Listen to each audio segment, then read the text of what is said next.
Hello.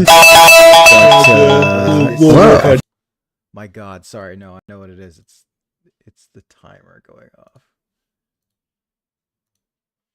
And then yeah, okay.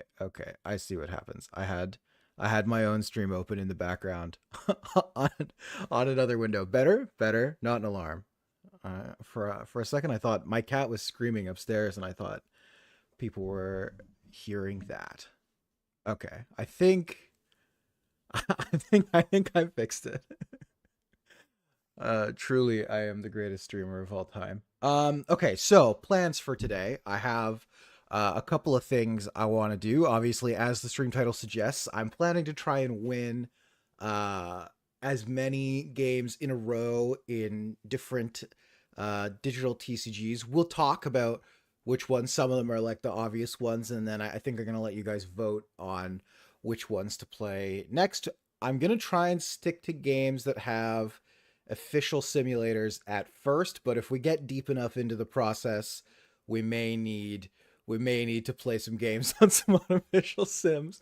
So I think that'll be fun. But before we get into that, I had a couple of things I wanted to quickly talk about that I thought would be kind of interesting, and they're not quite big enough. Oh, good news, Satsuki. Shadowverse is on my list. I reinstalled it yesterday. I haven't played in like 3 sets, so we're gonna have to figure out what deck I'm playing. But but that one's on the list. That's high on the list even. There are a couple things though I wanted to talk about that I don't think are big enough to make their own video about. Because I like making like longer form videos. I like having stuff that I feel like I can talk like for like 20-ish minutes about at least, and some of these things are a little bit smaller, but I figured I'd do them here. We could chat about them a little bit, and either I'll cut them up into stream highlights and I'll post them, or at least we can chat about them here.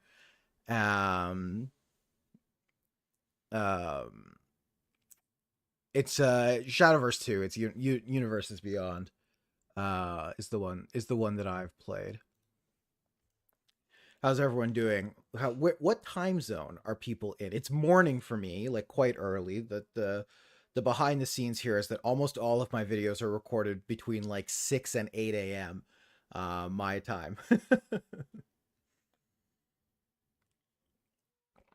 It's the easiest time for me to record, so that's where I end up doing. So, oh my God, my ad blocker isn't running on this web browser. That's frustrating. Okay. EST. Okay. It's morning. Okay. It's afternoon. I figured there would be some Europe, which was good.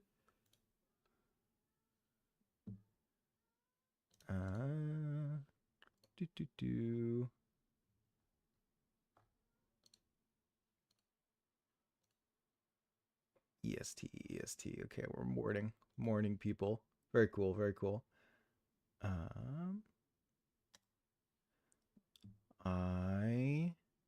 Australia, sick, very awesome. Let's see. Edit filters. Delete this. Okay. So I wanted to talk about this really quick. So if you're not familiar with Riftdex, it's, I think, pretty unequivocally like the best Riftbound like data collection website. There are better ones, I think, for deck building, if you are so inclined, but in terms of actually like looking at results, Riftdex is the best by far, and they've been doing some pretty cool stuff with relation to data collection and kind of like what they've been doing with that data.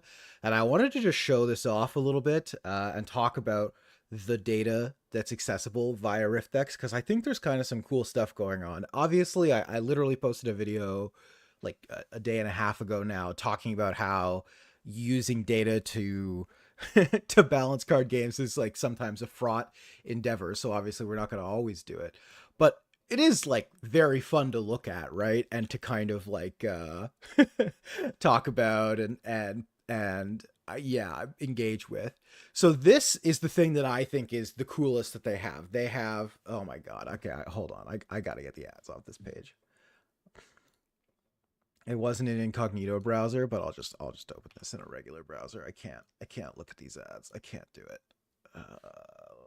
Let's go back full cam really quick. Sorry, we're iterating here. We're iterating. I'm very sorry. Da, da. Okay. Better. Fewer ads at least. Okay.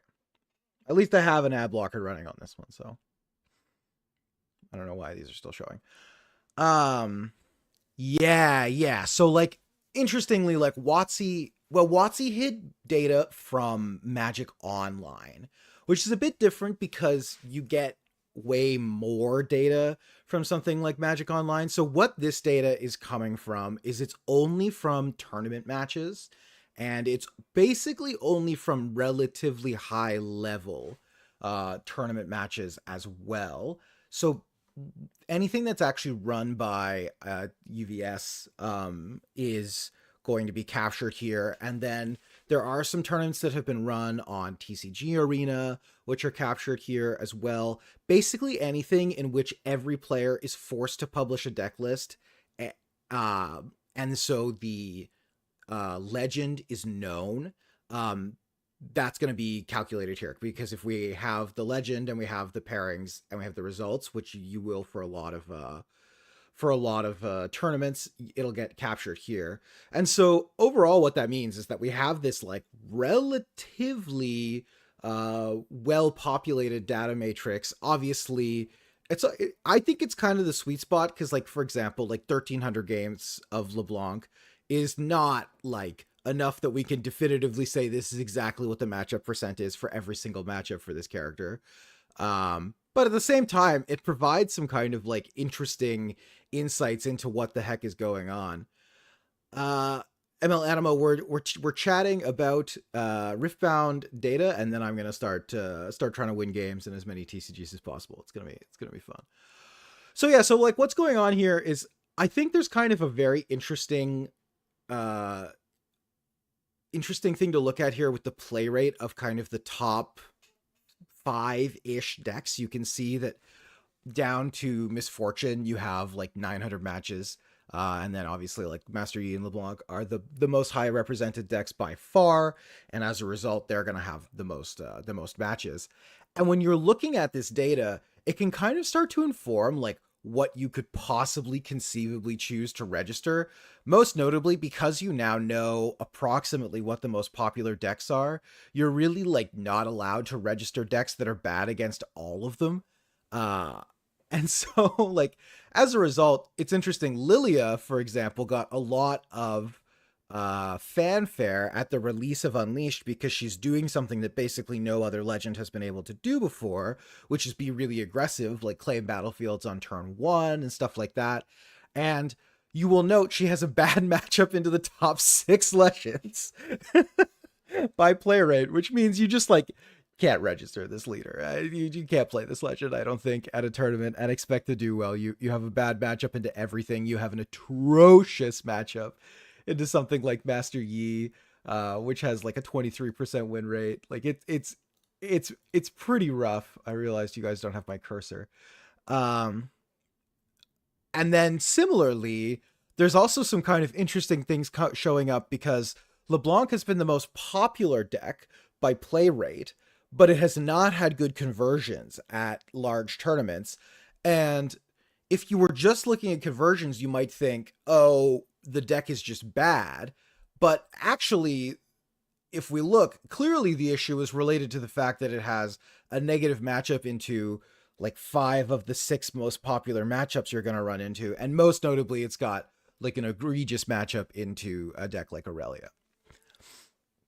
Yeah, so Riftbound is the league TCG. It's pretty fun. I would say it's most comparable to I mean, at a very broad level, it's most comparable to a game like Magic, but it has like other elements to it that are kind of I don't know, kind of like Riftboundy, kind of One PC, um, those kinds of games as well. It's a lot of combat math and a lot of like individual combats, as opposed to having a more like open-ended win condition. In order to win the game, you have to claim battlefields. There are two of them. You bring one, your opponent brings one, and you score a point every time you claim one, and you also score a point every time you start your turn with control of one.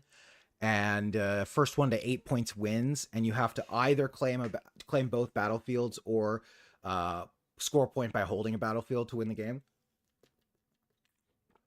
And so what it means is that the games are often very close because both players hold a battlefield for a lot of the games or things like that.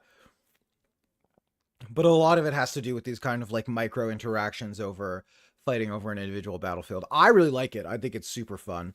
Um, it'll be interesting to see like how they develop the game going forward, because one of the big complaints that people have right now, I can show people, is with this card, the greater, oh no. this is magic. um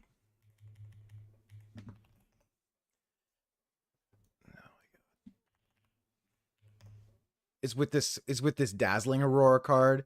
So like one of the reasons this card is like pretty frustrating for people is one, it's crazy expensive. uh this is Canadian dollars, but it's still quite expensive. And so what this is it's just like an expensive permanent that sits in play and then flips powerful units into play. And this plays like completely different from everything else in the metagame in terms of what it's looking to do. Like it's basically like a ramp strategy that's putting big monsters into play early, and there are just certain decks that can't beat that kind of strategy. And so that does give me like some cause for pause going forward in terms of how they're going to build other macro archetypes. Because just to give you an idea, like these top four decks are all doing similar things in terms of like fighting for battlefields, using like combat tricks and removal to keep the battlefield. And then Misfortune is trying to like put a big dumb idiot in play and win the game with like an Elder Dragon, which is the biggest unit in the game. Um yeah, I think it's possible that Riftbound will have issues with power creep. It's hard to know for sure. One thing I will say that is pretty interesting, like they had big issues with the win rate of their best legend Draven in set 2, and I have a video on the channel talking about that. If that's something that you're interested in, you can hear my thoughts on the design issues that went into the game that caused that to happen. But if you look now, Draven is like fully just like very dead. It's 53% win rate and does not have an especially good conversion rate. And what's interesting is like they made bans to this deck to make it worse, but even when Draven was the best deck with like a 65% win rate and representing like 7 of 8 slots in top 8 frequently, the one bad matchup he had was Aurelia. And if you look now that they have nerfed Draven and they didn't really change Aurelia very much, uh we now have an abominably bad Draven Aurelia matchup. You're like an 8-2 matchup, which means that like I think it's pretty hard to justify registering Draven if you're planning to try and win the tournament, because you just know like there are going to be uh, about 100 Aurelia players at any big tournament, and like do you really want to run the gambit of, if I pair into this twice I don't make day 2? uh yeah, they were kind of they were emergency bans. I think that's fair to say. What they did, I actually think was relatively reasonable. They made the choice to do the bans on a cadence of, they waited for all of the big tournaments to happen, and then after all the big tournaments had happened, that's when they did the bans. So there was like a 3 or 4 week lull where there weren't any like large scale events happening, and when that happened, that's when they decided to pull the trigger and they banned they banned 7 cards. They made quite a large quite a large swing. And I think it was a good thing, honestly. Like, to me, it was the best choice they could make for the game in that moment. It was awkward that they had gotten to that point, for sure. Like, I think that in a perfect world they wouldn't have had to do something so drastic, but because they were in that position, I think they made the right choice. Yeah, you can play Riftbound on TCG Arena pretty easily if it's something you're interested in. Um,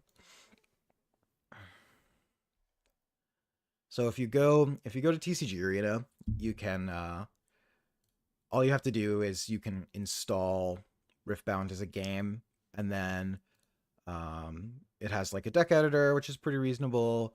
And then once you have your decks, you can go and play. We'll probably end up using this one depending on how far into the process we get. if we get far enough into the process, we're gonna potentially end up needing to use TCG Arena, I think. But yeah, so anyway, so I just wanted to look at this. I think it's really sweet. There's some like very like interesting things that stand out. One of them being that Sivir, which is it's an Aurora deck. It's one of those ramp decks. And like, so Sivir has a 61% win rate. People were kind of lauding it as like the darling of the most recent big tournament.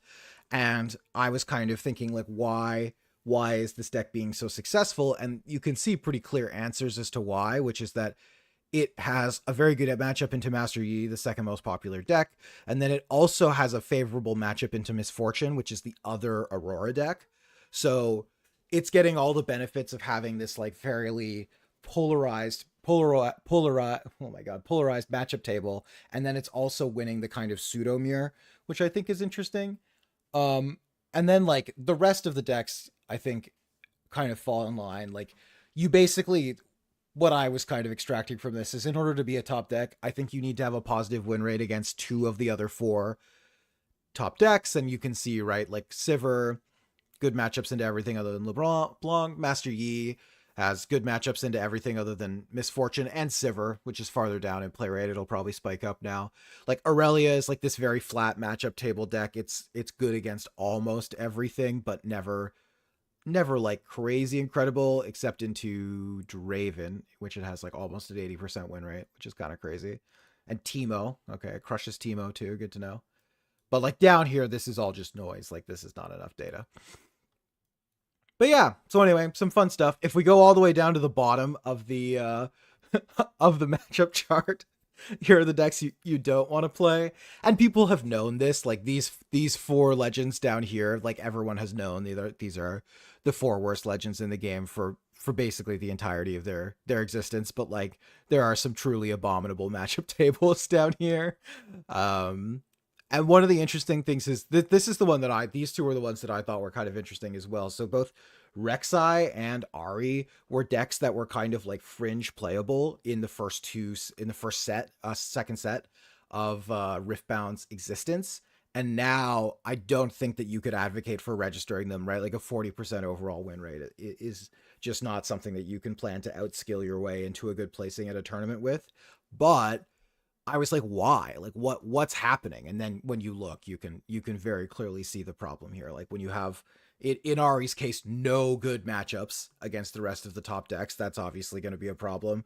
And then in LeBlanc's case, like, when you have a 7-3 matchup against 2 of the 3 top decks, it's just going to be challenging to justify registering something like that. So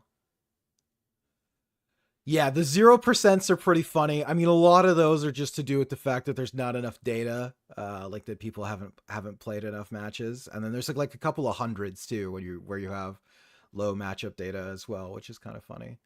But I think this is really sweet. This is more data than most trading card games get. And if you're like a big data person, this is, I think, very cool to look at. The other thing they have for metagame data that I think is neat is this field conversion tier list. So what they're doing is essentially they're looking at what representation. Oh, thanks, Kiwi. They're looking at how many people register the deck, and then based on how many people register the deck at the tournament, they're looking at how many people converted to the top 50% of the tournament, the top 25% of the tournament, the top 10% of the tournament, and have won the tournament based on how many you would expect to do so. And then they're composing like a composite score. There's a full explanation of how the weighting works down below. And then they have a rating for how confident they are in this rating based on the number of tournaments and the number of deck entrants. And I think this is like a pretty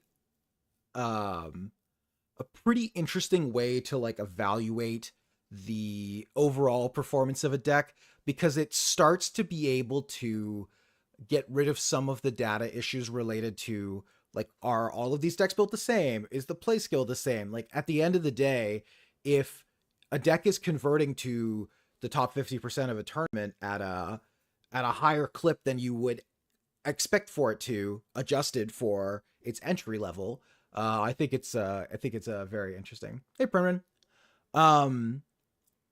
Yeah. So anyway, so this is, I don't know. I think this is pretty sweet too. The couple of ones here that I think are surprising that you wouldn't necessarily expect. The one that surprises me is Draven, because as I pointed out, I think it's challenging to justify registering Draven in a metagame where just to go back and look, like, I think it's challenging to justify registering Draven in a metagame where you have a 20% matchup against Aurelia. Aurelia has an 80% win rate against the deck.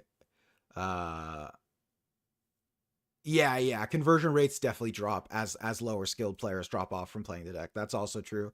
And so you see decks with higher skill expression typically represented a little bit higher, assuming they don't have a ton of bad players registering them. But yeah, so like that's one of the interesting things. Like I think they have Draven here rated highly, but I think if you then went and looked at the metagame data a little bit more closely, you might decide, you know what, I probably don't want to play Draven because it has 2 8-2 matchups and also like another pretty poor matchup into a relatively popular deck.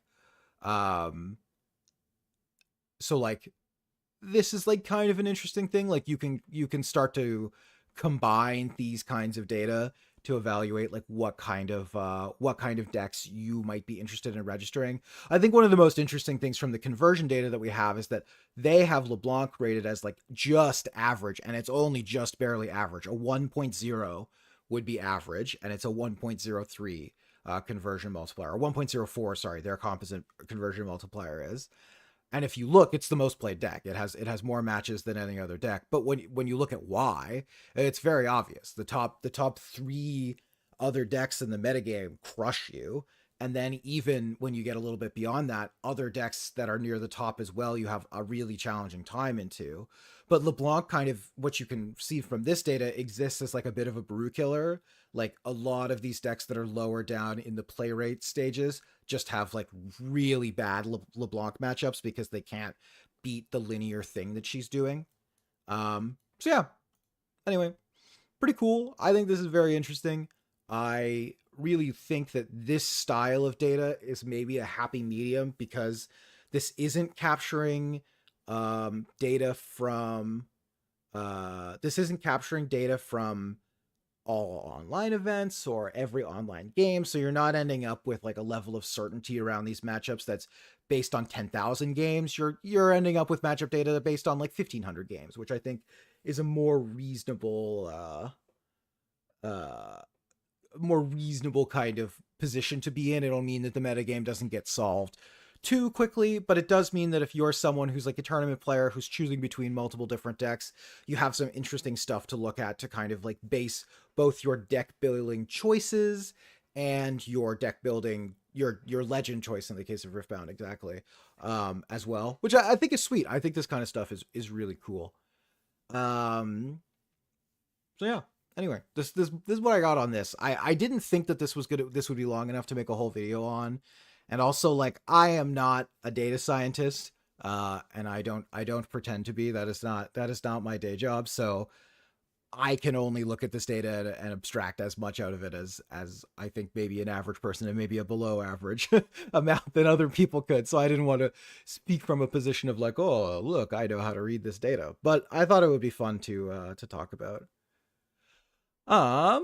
Okay, so let's get into the plans proper for today. Like I mentioned, we are going to be attempting to win as many different games as possible in a row. What I'll do, I think, is as we win them, I will put them in a little note on the screen so that we can track what we've so far gotten a win in. And if I lose, do you guys think I should reset if I lose, or do you just want me to play as many games as possible? I'm happy to go either way. I thought it would be fun to reset and make my life kind of miserable potentially, but I'm down for either option, and I'm here for whatever you think is better. Oh. Yeah, I think people playing whatever deck that they like is a very real thing in a game like Riftbound, especially where the legend is really like something that people are going to identify with as well. Um, Reset when I lose. Yeah, I think that sounds better. Yeah, okay. We'll reset. I think reset sounds good. But yeah, like in Riftbound, you're going to get some amount of metagame data related to people pet decking. You're going to get some amount of metagame data related to the fact that their large tournaments have the best of setup, where if you are the highest performing player for a specific deck, you get a metal card that's worth like quite a lot of money. So there's like in some ways incentive to just be the best at a deck that is not going to have that good of a win rate as well, which is kind of interesting. Okay, so I have auto battlers on the list, but I'm gonna do them last because like a team fight tactics game takes like 30 minutes. And I think that I would be very down to do a team fight tactics stream. I haven't actually played very much of this set, so if I was gonna do that, I would want to play enough to not just feel like I was gonna fully flounder. Um, Looking for a game to capture. I don't agree. There's a game on the screen. What is going on? Oh, of course.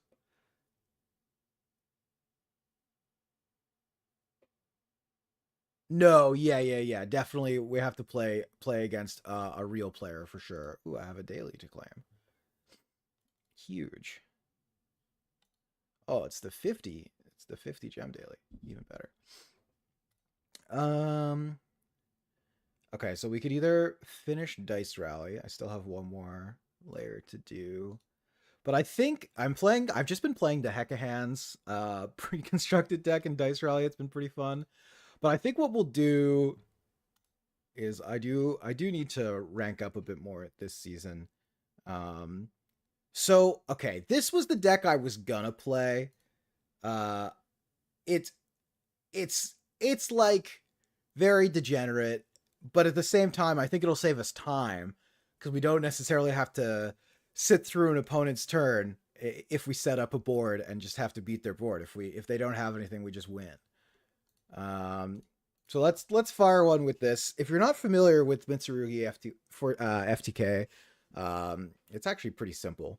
All things considered, it turns out that the Mitsurugi cards just make too much material. All right, well we lost the die roll, so oh, this the perfect chance to chat. The nice thing about this deck, what I like about it, is that like going first, if they don't have anything, you just win the game, and then going second, you just like are still a Mitsurugi deck playing into them, and so like a lot of the time you can have enough gas to just push through some end boards. This hand's not very good.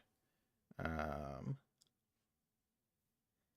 what are we playing against? Oh god, Centurion. I know so little about this deck. Um, okay. I don't think you ash this one. Oh, you can't even ash this one, sorry.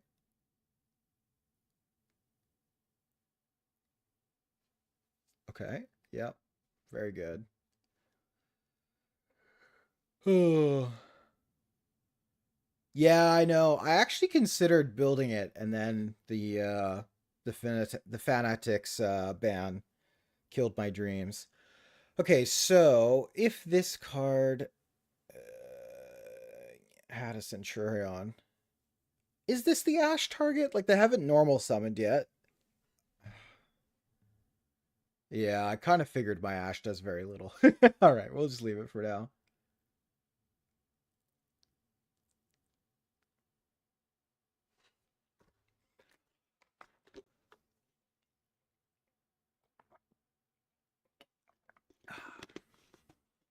Yep. Bone Archfiend. Oh, I'm gonna Ash this. Maybe we can cut them off this. Uh,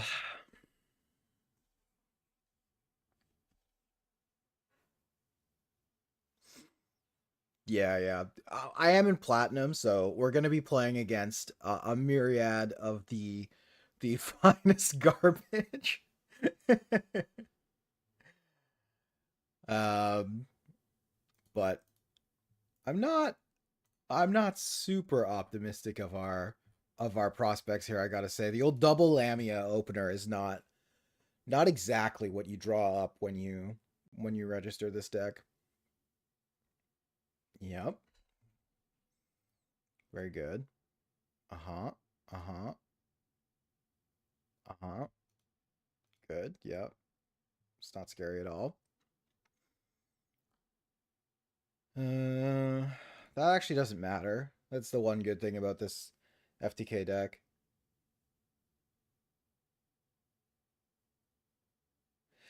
Yeah. Okay. Do we count this? Does this count? I will say they messed up and I was gonna win. Uh, because I was gonna FTK them. They didn't have a negate. They needed an Omni there to beat me. And I okay, I feel like you know what? This is gonna be hard enough as it is. I'm gonna count that this time, but I won't count people just conceding without playing their turn. Okay, hold on. We gotta add a note for games one. Average Master Duel game. Yep. Hello, Hopper. We'll see how many cats end up on stream today. Usually when I'm recording videos, I don't get more than one, but this will be longer, so you'll get the full cat experience. Duh, duh, duh.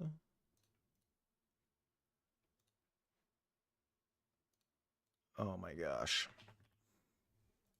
All right, the jumping between games is going to be a bit weird, but I did set up a decent amount of them. Oh my god. Way smaller. Way smaller. That's better.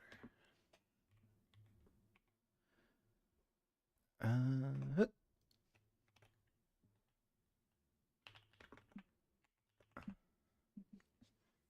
okay. That's probably not going to be high contrast enough. But that's fine. Um this is what I have to deal with, by the way. This is my intrepid orange cat, Hopper. He's not not disruptive at all to my day-to-day life. And by not disruptive at all, I mean incredibly disruptive. So I'm gonna start with official sims, but if we get far enough into the run, we will switch to unofficial sims. I have four games with official sims set up to start, and then if we get to five, which I'm not sure we're getting to five, if I'm being really realistic. Um, if we get to five, then we'll switch to an unofficial sim. Yeah, I it's called Apricot. Oh my god, that's a great name. Yeah, he doesn't have very much apricot on him. The little tip of his tail is apricot, and then the rest of him is pretty thoroughly orange. Oh my god, don't bite me, dude. Come on, get it together. Okay. Ow, ow, ow. Jesus. Okay, so the next one is the obvious one. Obviously, it's arena is our clear next choice. You think we get to 5 for sure? You have so much more confidence. It's possible I'm going to feel like I fully underprepared for this. I didn't install BlueStacks to put Pokemon Pocket on my computer. That's the other game that I play with enough regularity that it would be easy to do. Okay, so I actually haven't played Arena in a little bit. So we're going to play... I don't have as many options here. We're going to play this Is It Spelementals deck. It's like I think a reasonable choice. The basic idea with this deck and the reason why it's good, we're going to play best of one, is that this card Sunderflock is exceptionally good into the metagame threat that is Badger Mole Cub. They basically like build out their whole board and then you Sunderflock them and return their entire board to their hand and win the game. So I think it's a good choice. We're going to have... The reason why you play this deck is that you end up with some nice free wins, and we will play best of one rather than best of 3. I think again for purposes of speed.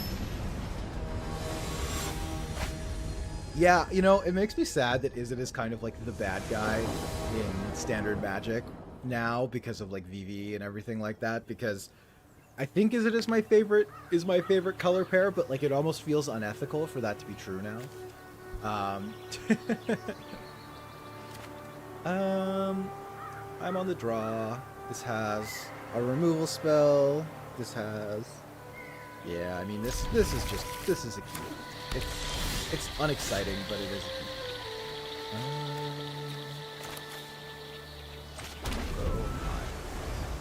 Dreamer Cascade could be a decent amount of things. Yeah, the Universes Beyond of it all is definitely something. I am totally sympathetic for people for whom Universes Beyond was the point at which they decided that was enough Standard Magic for them.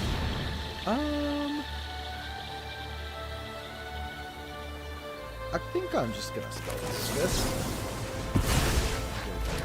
Good trade of resources. You don't mind me, I'm being attacked out off screen.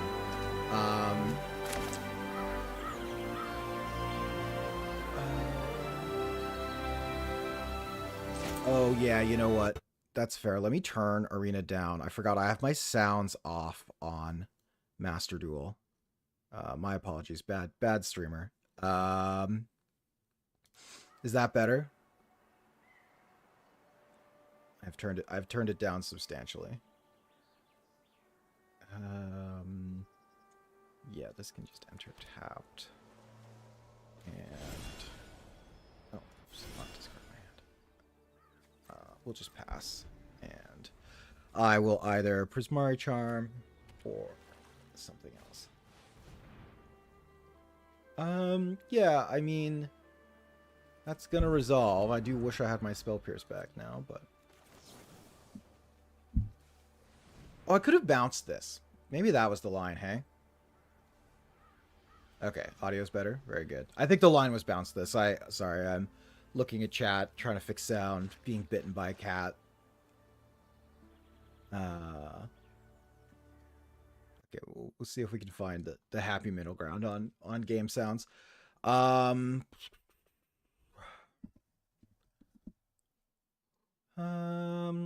Okay, well, I do think I don't need this Burst Lightning. I do kind of want this Hearth Elemental, just because I think I need to end the game, but I also would like to find another land. Okay, yeah, that's good. Alright, let's fire up the Sleight of Hand. The Spell Pierce is looking particularly bad in the wake of what they've got going on now. What do I have in my graveyard so far? I've got 4. I've got 3. I've got 3, so this Edinburgh Crab is going to still cost a fair amount.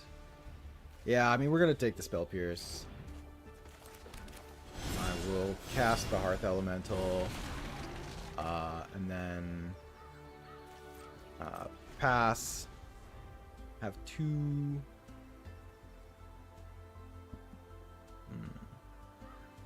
No, my cat would do this if I was paying only attention to him. If I wasn't paying attention to him, he craves blood, as far as I can tell. Oh, how nice of them to play directly into the Spell Pierce.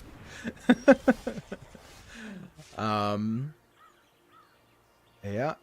Okay, well, let's fire off this Winter Night Stories. Look for a land. Didn't find an untapped one, which is unfortunate, but both of these impractical jokes are not it. We did find another Spell Pierce, which, with any luck, will serve us well. I do need to start attacking. I would love to cast this Winter Night Stories for one, but I believe this matchup is one in which I need to be on the beatdown. I don't have that many hard counters in my deck either, which is going to be a problem in the long term.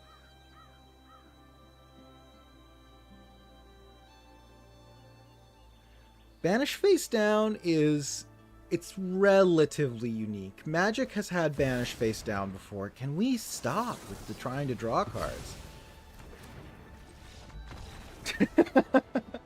I am in bronze, so like Magic is going to be easier at first, but if we have to reset a bunch of times, it's obviously, well, I don't know, maybe not obviously, but with any luck it'll get harder. Oh, nice. Claim my dailies. Okay, we have one MTG. Okay. Easy. 2 games down, simple as. So, yeah, I mean, Banishment Face Down is unique-ish to Yu-Gi-Oh! Magic has done Banish Face Down before for a couple of things. Like there are cards that exile Face Down, but yeah, in general, it's more common in Yu-Gi-Oh! Than it is in most other games, I think. Yeah, if they surrender, it is going to be a fast 5. Don't worry. I think we are now on the game that I'm not gonna. So those are like the 2 games that I've either been playing or have played the most of historically, and so I have good context for. So for frame of reference for everyone, I haven't played Shadowverse in 2 or 3 months at this point. Basically, Yu-Gi-Oh! Has been eating up most of the phone game time that I would be spending on this. So, Golden Week celebration. Oh, no, that's okay. So one thing I will say about this game that I think is kind of cool is they do have this functionality where you can just like go and look at like decks that are winning, and it's like relatively reasonably sourced. They just recently did their first rotation, so they're now making it so that it's just like a standard 6 sets at all times, which means when a new one gets released, one rotates out. And I actually kind of like that rotation strategy, rather than like building up to whatever block size you're going to build to and then rotating a bunch of things at once. I kind of like the idea that as new sets come out, they also implicitly rotate other things out. And yeah, so the only set that's out of rotation right now is the first set, which is unfortunate because that did have my favorite deck, the Runecraft combo deck. But I am just gonna build this deck, I think, because I have the vials to craft it. I at least know how this deck works.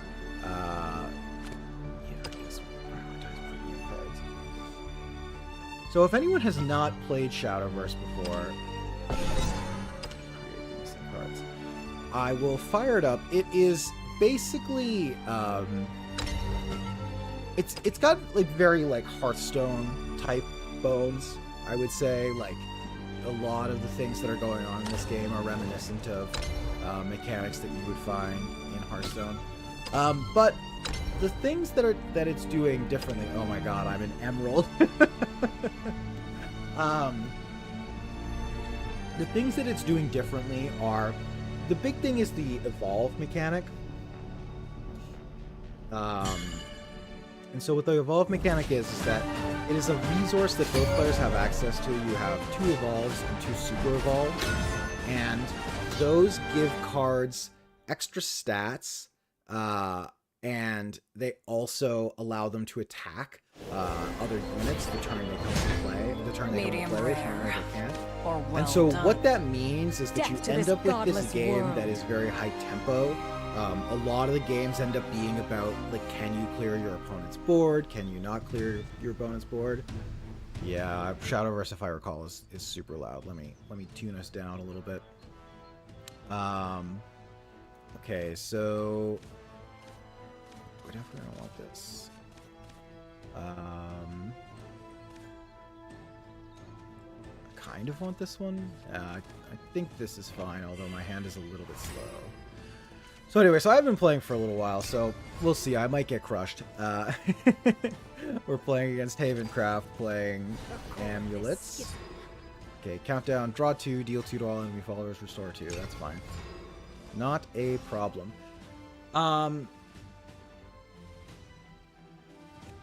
I think that there's more to...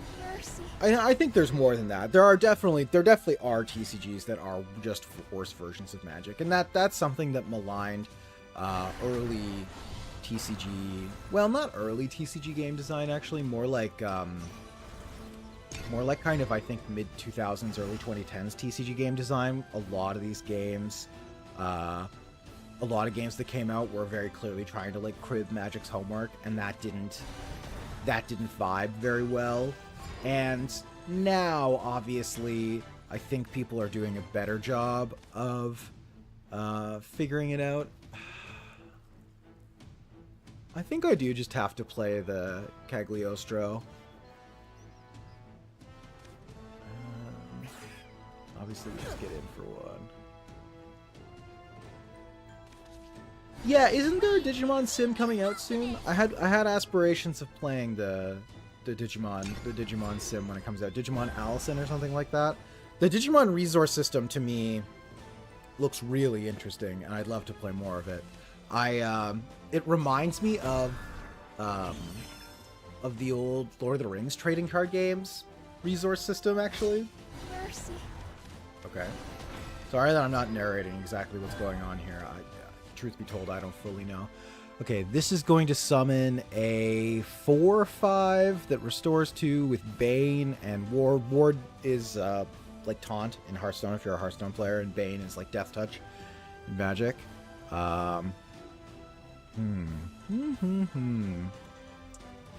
This does look challenging. I think we might be in trouble here because I'm not really sure what my win condition is in this particular matchup. Like, currently I have a bunch of tempo, but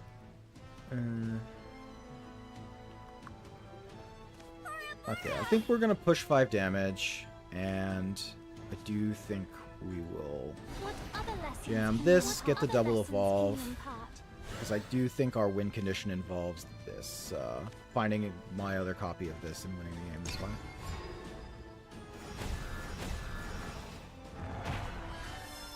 Believe in this god. Oh my god, Havencraft's so good. This is going to be the one we get stuck on. We can potentially... So the other official sim game that I have loaded up, ready to go, is Marvel's Snap, which is obviously much faster. So worst case, if we reset on this too many times, maybe we'll switch to doing Snap as the third game to try and get across that number 3 threshold. But yeah, this was always in my mind going to be one of the harder ones. Because I was going to be relearning it to an extent. Or, worst case, I'm really not doing myself any favors, to be honest, like, by choosing only official sim games first. Like, I could play both the Star Wars Unlimited and Riftbound unofficial sims, and, like, I would have a much better chance in both of those games since I've been playing a lot of them. Okay. I mean, this is actually not so bad. So this is going to count down... Does it have an engage? No. So we have like a fair amount of time. This is going to summon a Holy Falcon. I do believe that we are fine to... I could just trade this 5-1, but I think I want to push damage. So I think we're just going to kill this. What do I believe? And... one thing that you get to do sometimes in this game is use your evolves. You can use them for tempo, but you can also just use them to kill your opponent. Actually, look, I won. Easy peasy. Game is simple. If I had your strength. I was looking at chat. I didn't even realize I had lethal. Victory is mine. That feels correct. Wow, easy. Cool. I'm definitely gonna come back and play some more Shadowverse. This game's really fun. It's just like, as I say, I started playing Yu-Gi-Oh, and this was the game that I had been playing right when I started playing Yu-Gi-Oh, and Yu-Gi-Oh ate up all my time. It was it was dominating. Yes, we did win the game. Damn, he's good. I know, I'm cooking. Okay, well, we're only one game away from... Oh, whoops. Sorry. I forgot to add something to the... Okay, hold on. We'll just add it here as well. We're only one game away from having to hit the unofficial sims, which if I'm being really, really honest with everyone, I did not think was happening. I was pretty sure we were resetting like 5 times, but Shadowverse. Okay. Now, this is going to get weird again because I've also not played a ton of Marvel Snap in the most recent time frame. Am I 13 years and older? Oh, geez. Does it not think I'm signed in? Okay.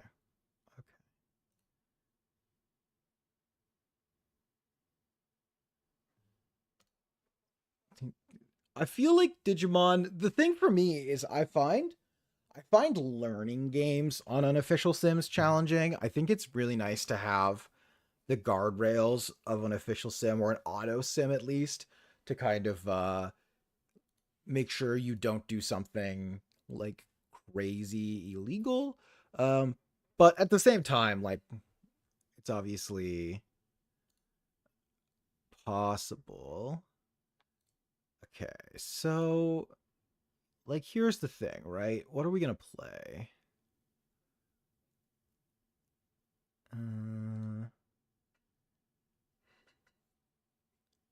How do game lengths compare? They're so far, the 3 games we've played so far are relatively comparable. Like a single game of Yu-Gi-Oh! And Magic is probably similar time period.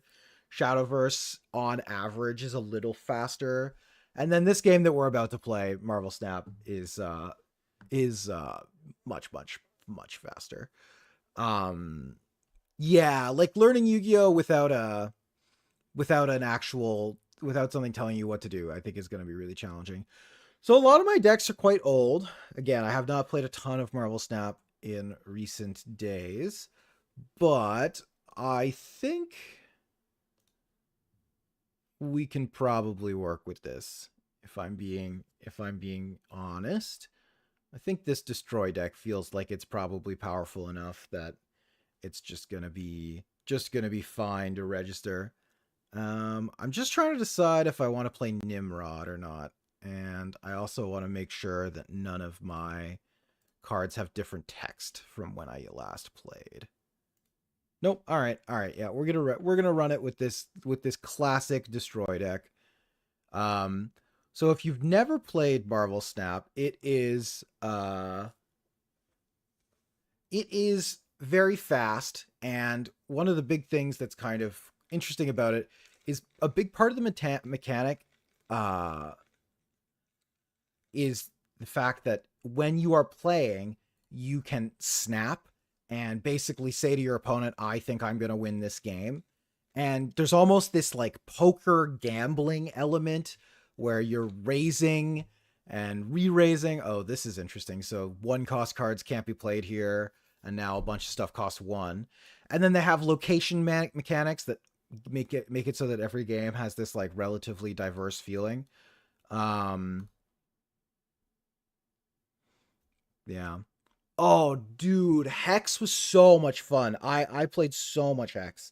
I think that game, speaking of games that were just kind of cribbing Magic's homework, that's definitely what was going on with Hex, like to a level where they clearly got word from someone that it was like not acceptable.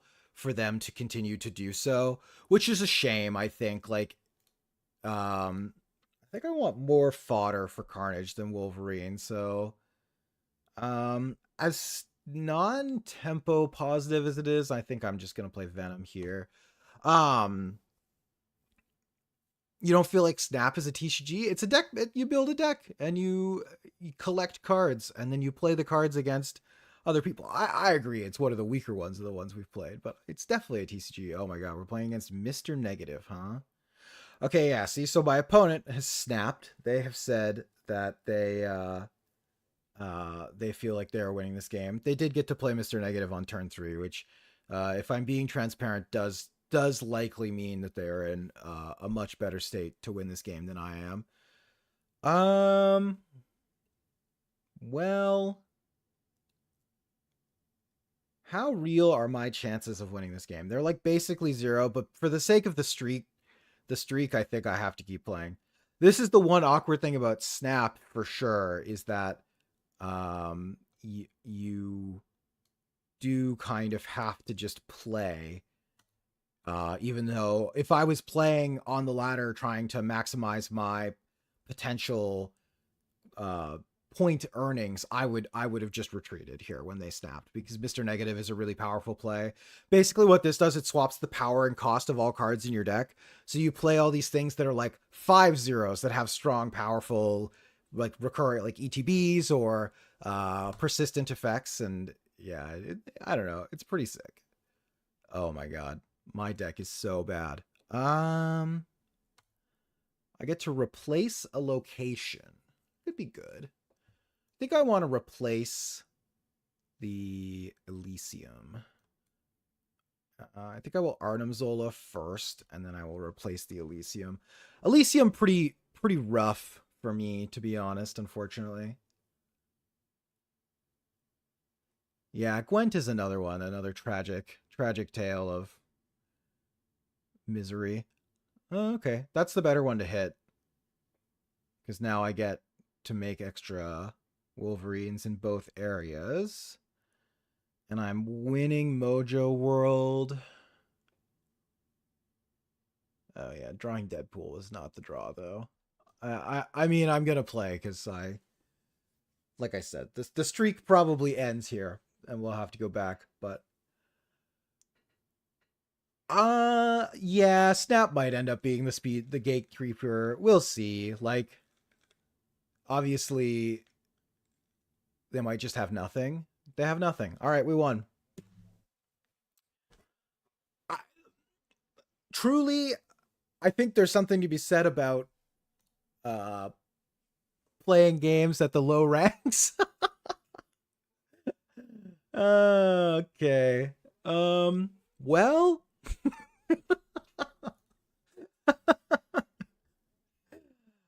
um I gotta be so honest. I did not think this was gonna go remotely close to this well. Um, I was fairly certain that we were gonna like reset on Yu-Gi-Oh 3 times, and then have to switch decks more times on top of that.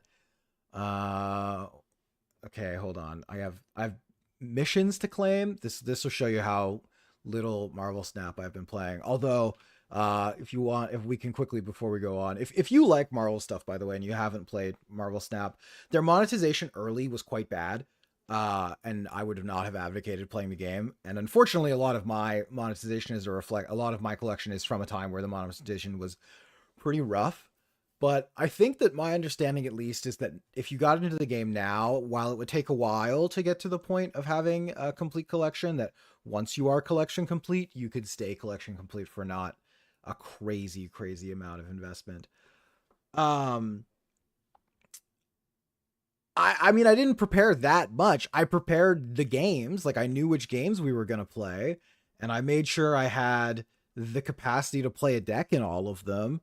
Um, So, okay.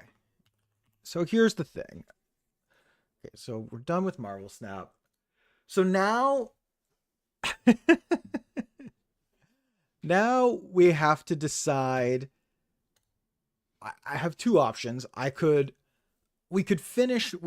Finish. I don't know if we're done at a 5-0. I'll keep playing, but I could either install BlueStacks, I think it is, and we could play Pokemon Pocket, which is the other game that I play frequently that has an official sim. Uh, or we could switch to unofficial sims. What are the thoughts? Feelings? Oh yeah, Duelist was sick as well. I liked Duelist. Isn't there a Duelist 2 as well? There's a second Duelist. While we're in this intermission, I will just briefly are you guys familiar with Warhammer Warpforge? Remember this game?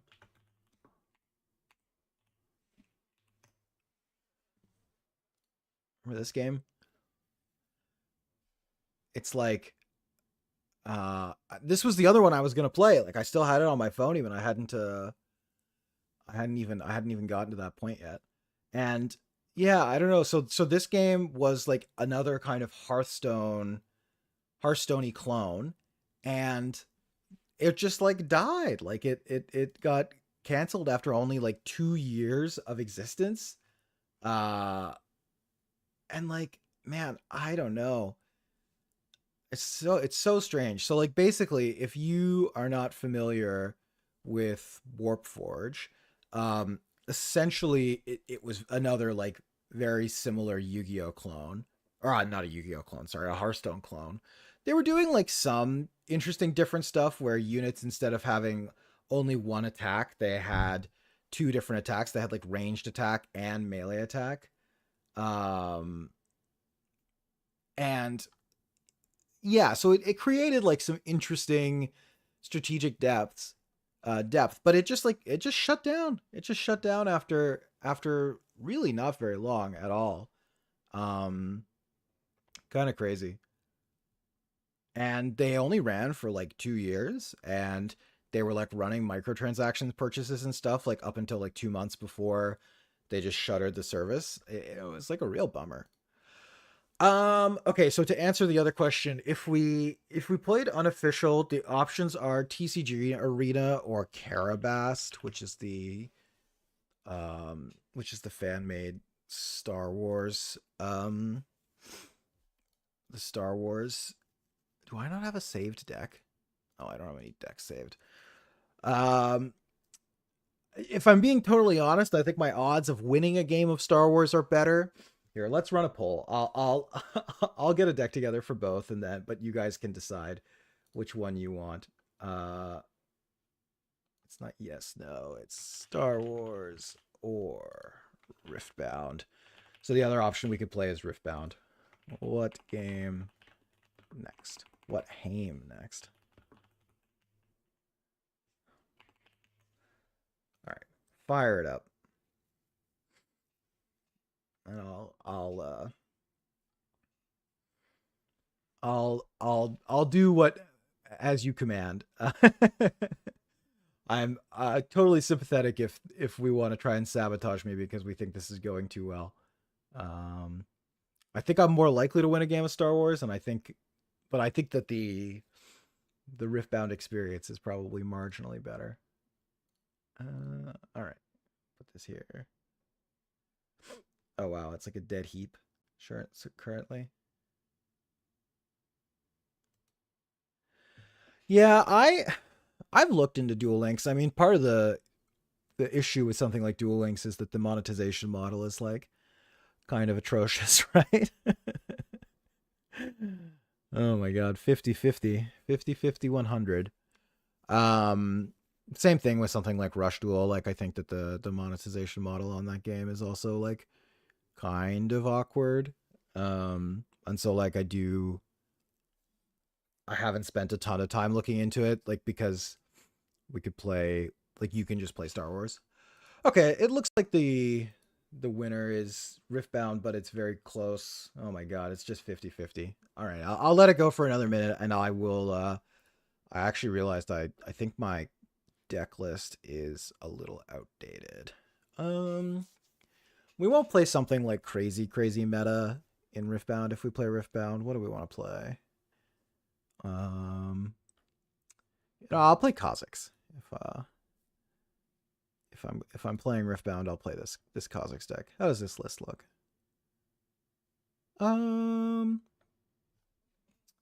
Looks fine. I don't hate it. Yeah, sure. Export THT.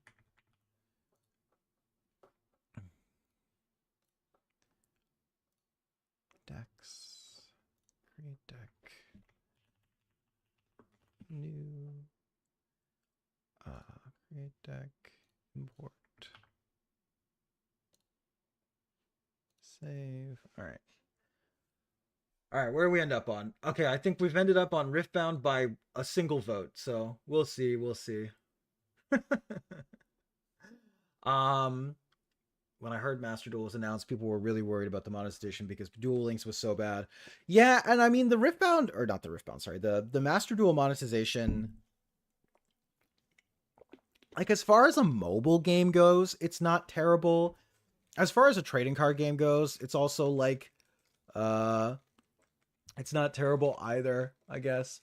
The big thing for me is the thing that I've always found with Master Duel that's been frustrating for me is like my desire to kind of like pivot between decks makes playing Master Duel really frustrating, but I've had to really like focus on on just containing those feelings and not trying to build too many decks and just learning how to play a couple of decks well, because it's so unaffordable to constantly swap between decks. Early era TCGs that I played Warlord. I played quite a lot of Warlord. Actually here, hold on. I have a cool thing to show people. I just have to turn my camera off for a second, but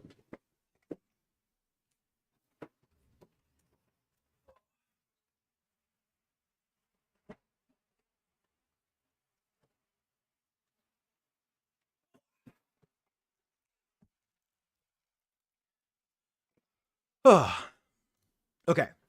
So I'm like a trading card game. I am a child of nerds. Is the here we'll go full cam for this actually. I'm a child of nerds, fair to say. And as a result, we played quite a lot of trading card games when I was younger. And of the early ones, one of the ones we played a lot was Warlord. I don't know if anyone is going to be familiar with this one, but recently my dad sent me all of the old Warlord models, or all of the old Warlord decks that we had, and like this box is insane. Give you a sense of how big it is.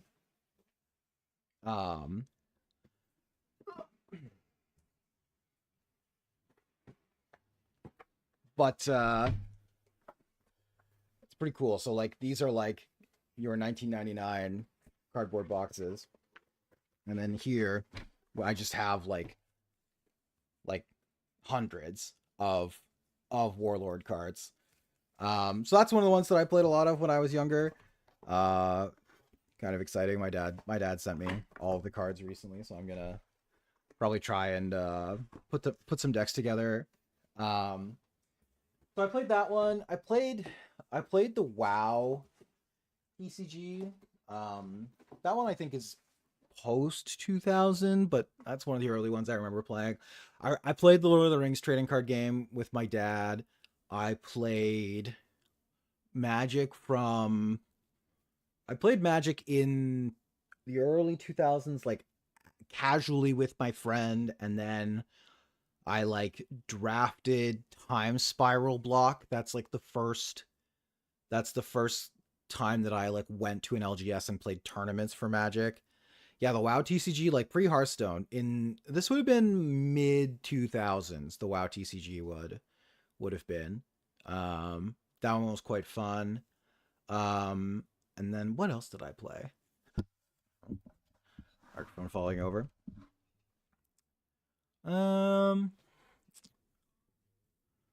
Oh yeah, I played Duel Masters. I had Duel Masters cards. I had Yu-Gi-Oh cards. I had Magic cards.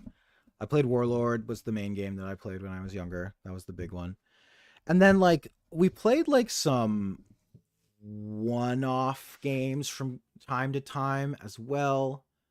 Um, but yeah, for the most part, um, I'm trying to think. Those are the main ones. Those are like the main ones that I have like really like vivid memories of playing. Um, and then like I played some tabletop miniatures games as well. So like I had a bunch of Warhammer models and stuff growing up as well. Although uh that's my dad's hobby, not mine. He's like crazy talented at painting. Um, so I think he more did that for himself than for me. Put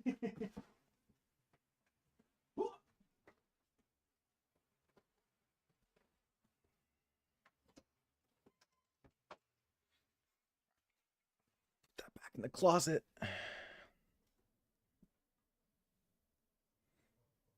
Fix this camera a little bit. Whew. Okay. I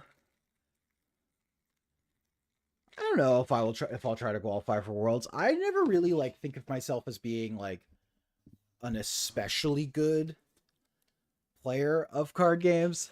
I always like I think I'm like probably in like the 40th percentile of trading card game players. Like I'm like a little better than average, but really only a little bit.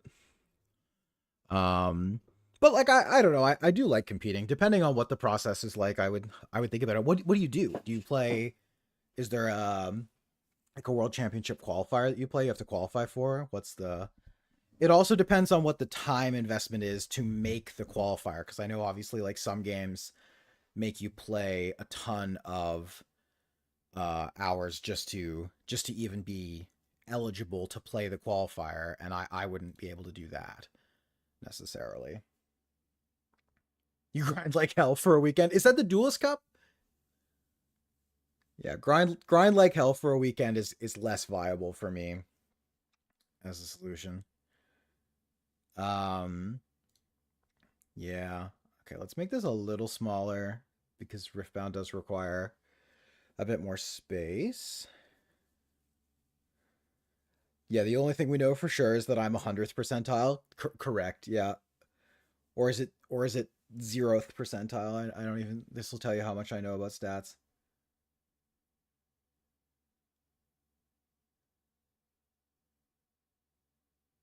It's a duelist cup with a different name because it's the world championship qualifier. I guess is the idea. Um.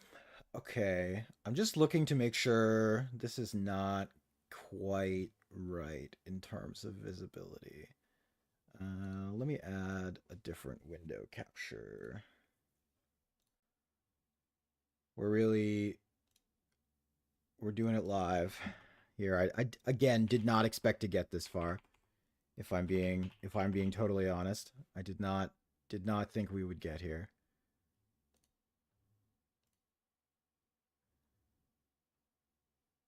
Oh, that's too far. There we go. Um, you qualify by winning, and then you also qualify. You get some points for placing high, so you can also qualify through. Oh, okay, I see. I see. Yeah, the process for like Duelist Cup of playing that amount is like kind of bananas. I don't even usually hit the second stage of Duelist Cup personally.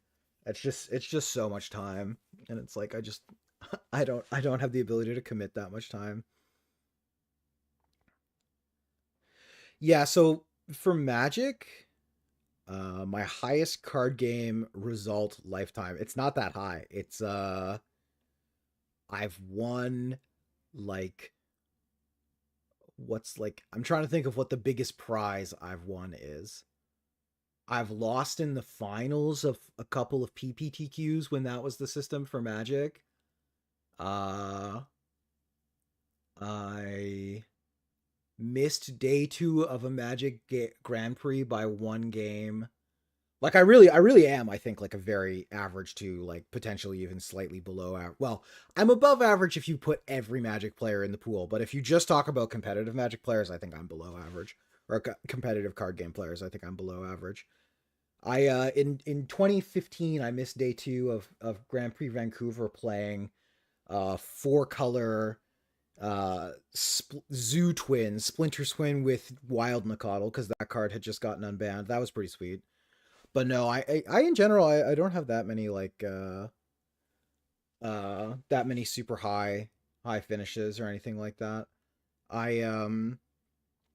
yeah. Like I win I've won locals, you know, like I win locals all the time. Like that's not abnormal. Like 4 round locals, I'll win those. But in terms of like bigger tournaments, I also haven't played that much really competitive TCGs. Like I played like I was on like the Magic circuit for a little while playing PPTQs and PTQs.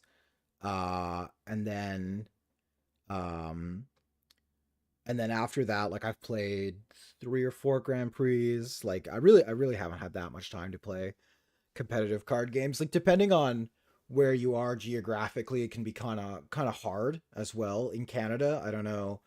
I'm Canadian, obviously. I think that's pretty clear. Highlander leagues too count too. I mean, I've won a number of Highlander nights, yeah.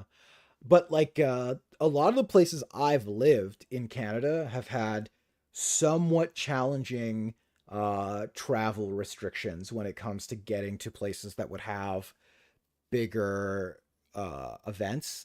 Like if you live in Ontario or Quebec, you're chilling. It's fine. It's very easy.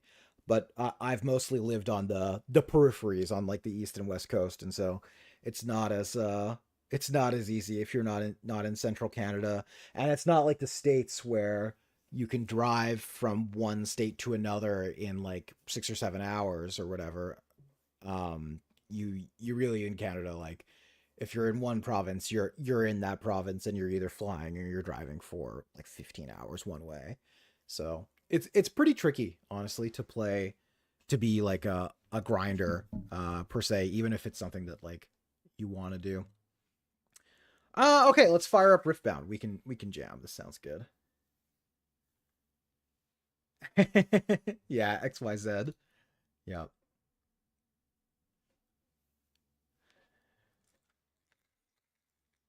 Uh, okay, so of note, this is an unofficial sim, which means that oh my god, this person chose bizarre battlefields. What are we playing against again? We're playing against Victor. So this is like Victor is like a control deck basically. I think I will. Oh, they disconnected. All right. Well, we'll try again. We won't count that one, obviously.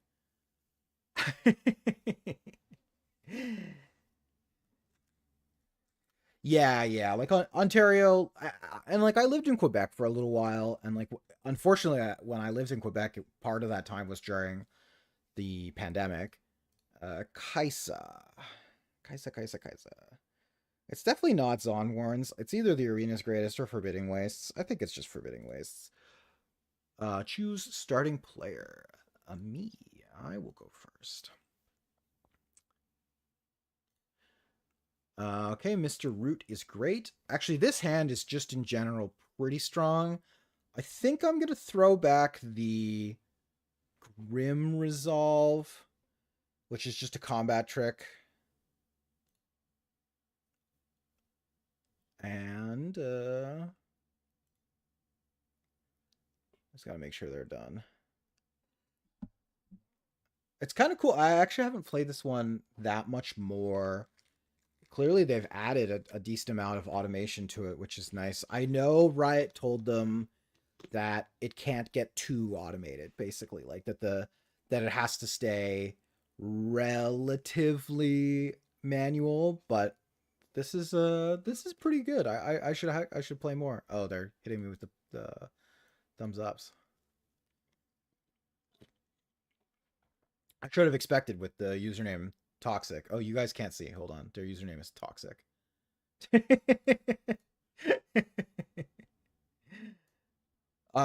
Who's played Riftbound before in this chat? Are we mostly non-Riftbound players? I can pass to me Jesus.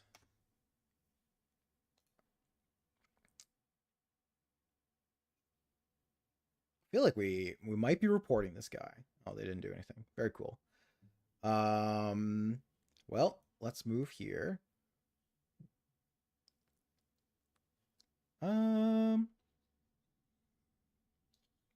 Yeah, that's fine. I need to add an experience counter. Oh, it's not here? This person's gonna leave the game, by the way. This is the issue with unofficial simulators. This person clearly has no time to be playing a game with me, and as a result, they are gonna leave. But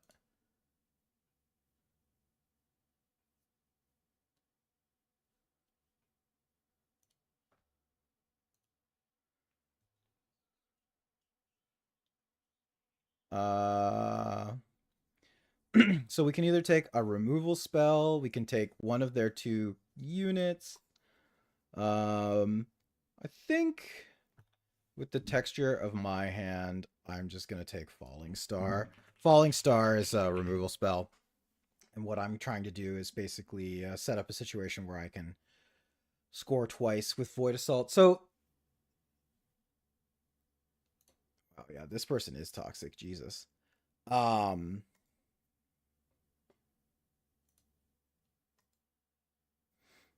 They don't want to talk to anyone. But yeah, so the basic idea with this game is that you are trying to conquer these battlefields. So this is mine, this is my opponent's. When you conquer, you score a point. If you hold, you score a point. And you can score up to 2. And in a turn. And then there are 6 different colors. So there's kind of a magic-y color pie vibe to it in that regard. Different legends, which you choose, have different abilities. Which kind of like inform what you're gonna do. A LOL player being toxic, I know, truly unbelievable. Um,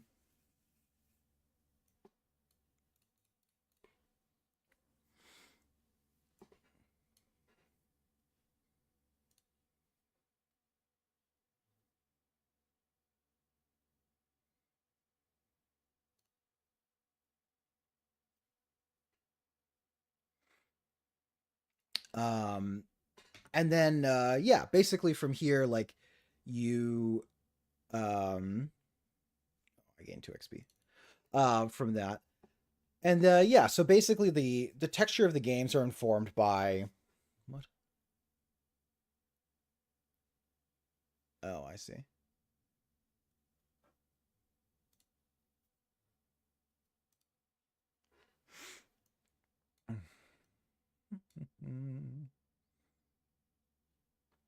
Yeah. I almost don't want to count this because this person is like not engaging in this game in good faith. And they're like trying to rush through everything, but I think I think we will, just because it had to go wrong eventually. Incorrect. I got 2 from Kha'Zix.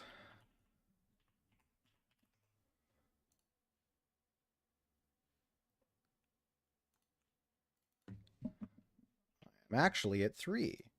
Yes. This person is kind of a chud. Okay, so I can make this a 2, but I think I'm just supposed to move here and score. And you get these players IRL as well. This counts. Fair enough. Yeah, hard to explain the game at the same time. But yeah, so basically we're trying to conquer battlefields. My deck is kind of like a tricky move deck. That's like trying to put the opponent in. Yeah, this person is like giga toxic, Jesus. This person is unbelievably annoying. Holy.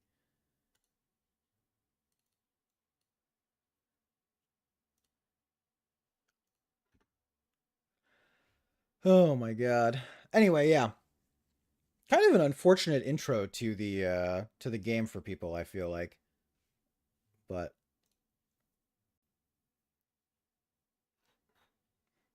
it is what it is.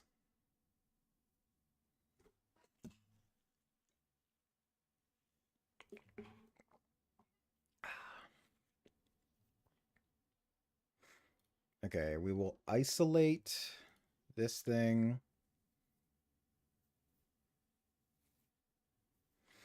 I wish there was an official client. If there was an official client, I would be playing on that because yeah, I find stuff like this really annoying when people behave like this. It's just like it's just so like childish, you know.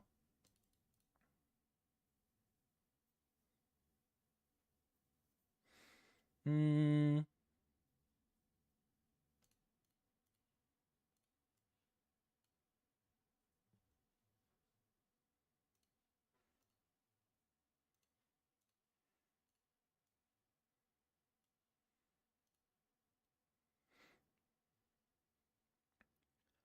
Um what am I doing from here? Is all your experience with this game on Sims? No, I play in person as well. Um I learned how to play this game on Sims. I'm going to lose this game, by the way, unfortunately. Um, they have had quite a good draw. But yeah, anyway, so I think this game is like pretty interesting. Time warp. You got it, boss. All right, we have lost. Unfortunate, unfortunate. All right, well, it was bound to happen eventually. The streak had to end. It's a shame it had to end against a person named Literal Toxic, but uh, all right. Back to the beginning. Now the question is, I think I have to keep the same order, uh, since that's what I started with. So that's what I'll do. Um, so we'll go back to Master Duel, which is good in a lot of ways. I think it's better to get back to an official sim for exactly that reason. Honestly, like it's a big part of why um I think unofficial sims are like great and all in terms of like the accessibility they give people to playing the game, but when you run into like players like that or experiences like that, it can be pretty awkward, I think. All right. Oh my god, my hair is in rough shape today. Today is a hair washing day. I had left it up, but it's starting to bother me, so we're just gonna have to deal with it being down. All right. All right. Back to the old Master Duel. Master Duel Skull Servant deck? I don't have a Skull Servant deck built. What does that deck even do? Like what? Um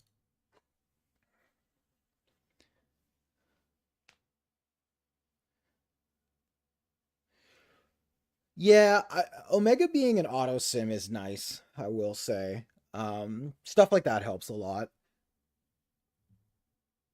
I do have that deck. Or do I have full Archmage Canine built? Yeah, I do. I do.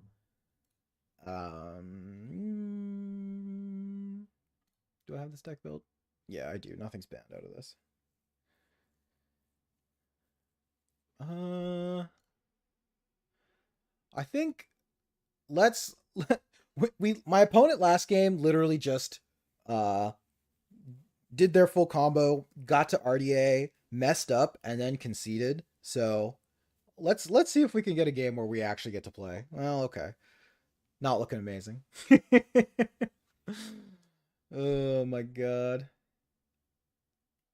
But how do you OTK with that? Or you don't FTK, I guess. You're OTK and you're winning on. Oh, I see, I see. Well, I do love meme lists. So like I am here for it. Like I'm on board.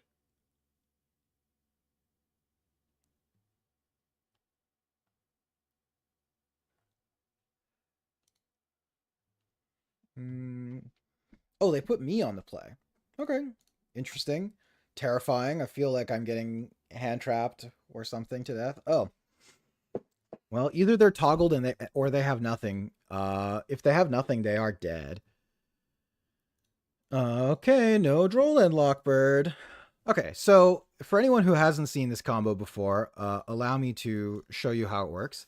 You activate Habakiri, you get Saji, you use Saji, you get the old Ritual. Then once you have Mitsurugi Ritual, you get to Ritual Summon Habakiri from your hand. You use the Makoto. You use the... it doesn't really matter. I will use the Aramesa so that I can chain block the Makoto effect. Yeah. This game is over if they have nothing. It seems like they have nothing. I don't know what they could have that would be like that they wouldn't have played yet. Nib, I guess. Nib is the one thing this combo does not play through Nib. I will add... It doesn't really matter. Technically, I will add this one to my hand, but it doesn't fully matter. So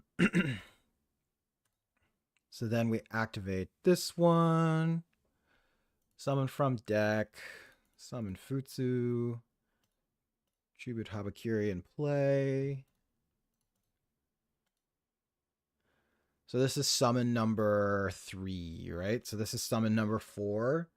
We will we will potentially adjust our play if we think they have Nib. So if we get a pause after 5, we'll think about it. So I have not normal summoned yet, importantly. So this normal is 5.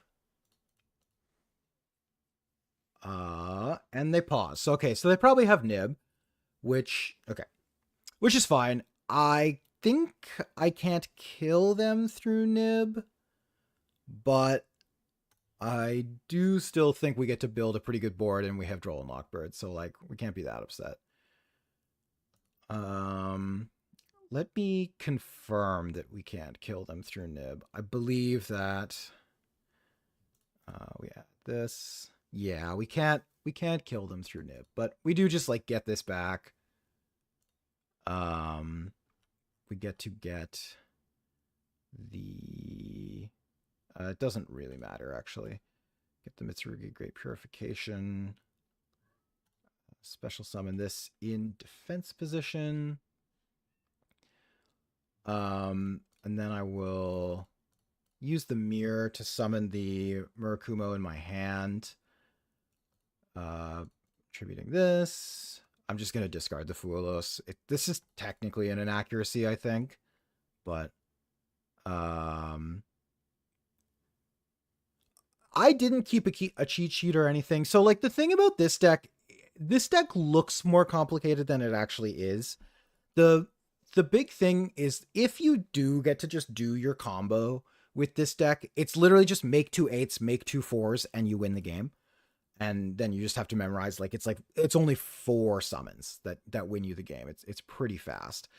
The only thing that gets a bit weird with this deck is when you have to start memorizing the lines for if they do have disruptions.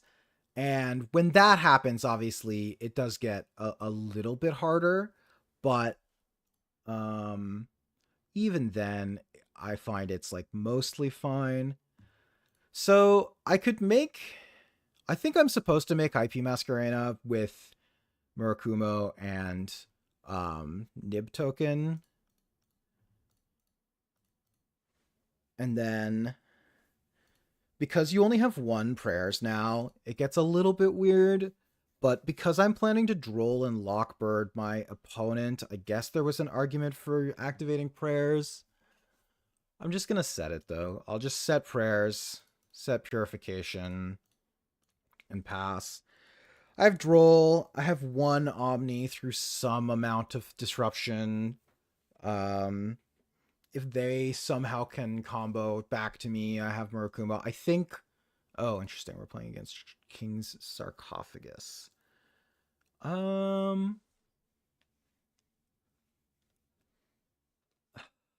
kind of want to Omni this because it makes my Murakumo summon bad. This is always a little sketchy when you have to pop the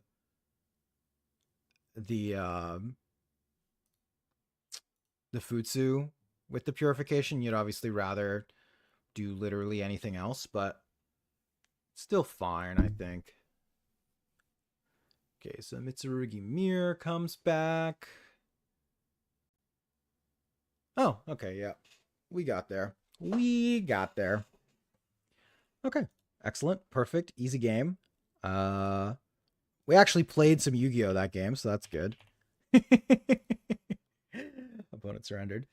I think, so what was going to happen there, I don't know exactly what they had, but they were getting Omni'd, and then I was getting Futsu back. I didn't have that much more in the tank in terms of disruption. I could make either Dynamoto or SP on their turn as another disruption, and I had the Raigeki from Murakumo still going. So I don't know. I think that we were probably winning that game, but well, we must have been winning that game because they conceded for a reason. Yeah, we played more Yu-Gi-Oh than last time. We took game actions. You know, it's interesting, Jobo, that you said that you tap out at Storm. I think that this deck, like this Mitsu FTK deck, is easier to play than Storm. So like very broadly, like it did help me that I played a lot of Mitsurugi before coming to this game, so before coming to this deck. So like what's going on with this deck is if you have Habakiri or some way to search it, you get to make 2 4s and 2 8s by just doing like the regular Mitsurugi stuff. Because you only have 1 prayers now, you do have to use your only prayers on your turn in order to make the second 4. But then once you have all that material, you make Machinex. This searches rank up magic. You rank up magic the Machinex into the Neo Galaxy Eyes Tachyon Dragon. Then you detach the Machinex from it as material. Then you are able to overlay the full Proton Dragon to go back down to 8. This gets back the rank up magic. Then you rank up magic to the Fanatics Machinex. This gets back this one on your side, and it gets back the rank up magic again. And then once you have all of these in play, it's important you don't do it first because this negates everything. You can then turn the 2 4s into Raider's Knight, which you then detach a material from to make Fiend Eagle, and then you use Machinex to give your opponent the Galaxy Eyes Tachyon Dragon, and then you burn them twice, basically. You can rank up magic one last time for the Giant Hunter, and you Fiend Eagle it first, and then you Giant Hunter it. So it's really, I know that sounds like a lot of steps, but it's like 5 summons. It's like, it's like 1, 2, 3, 4, 5, and then I guess it's 6 summons if you count the Fiend Eagle Raider's Knight as 1. So it's really not that much in terms of the combo lines. And all you really need to think about when you're getting to the combo is that you need 2 8s and 2 4s. And as long as you keep in mind getting to 2 8s and 2 4s, the rest of the combo is pretty forgiving. Whereas like a deck like Storm, there's a lot more non-deterministic elements to it, depending on what version of the deck you're playing. I really like Storm decks for what it's worth. I am a degenerate combo player for sure. So I'm not, I'm maybe the wrong person to ask in some ways, but Yeah, exactly. You do just have to memorize stuff in Yu-Gi-Oh! Like there are there are like general notions of what kind of material you need to get to, but a lot of the time that does require memorizing specific lines to get that material. Yeah, exactly. Like there's not you're not juggling like mana or your storm count. You don't have to worry about figuring out how you're going to cast two extra spells in this loops. I haven't. I've had a lot of people ask about that actually, about playing the retro formats. It's not that I wouldn't. It's honestly mostly to do with the fact that like, as we saw somewhat recently, I don't love manual simulators as a way to play card games. Mostly just because like why would I play on a manual sim when I don't have to? But I did like for example, they did that throwback event a little while ago on Master Duel, which was like, what was it? It was like 2000s era OCG decks. I found that format really fun, and I think I would like Edison and Goat. Like those formats sound like my kind of jam. It's mostly just a matter of like, is it worth going and playing them on something like Dueling Book or Omega?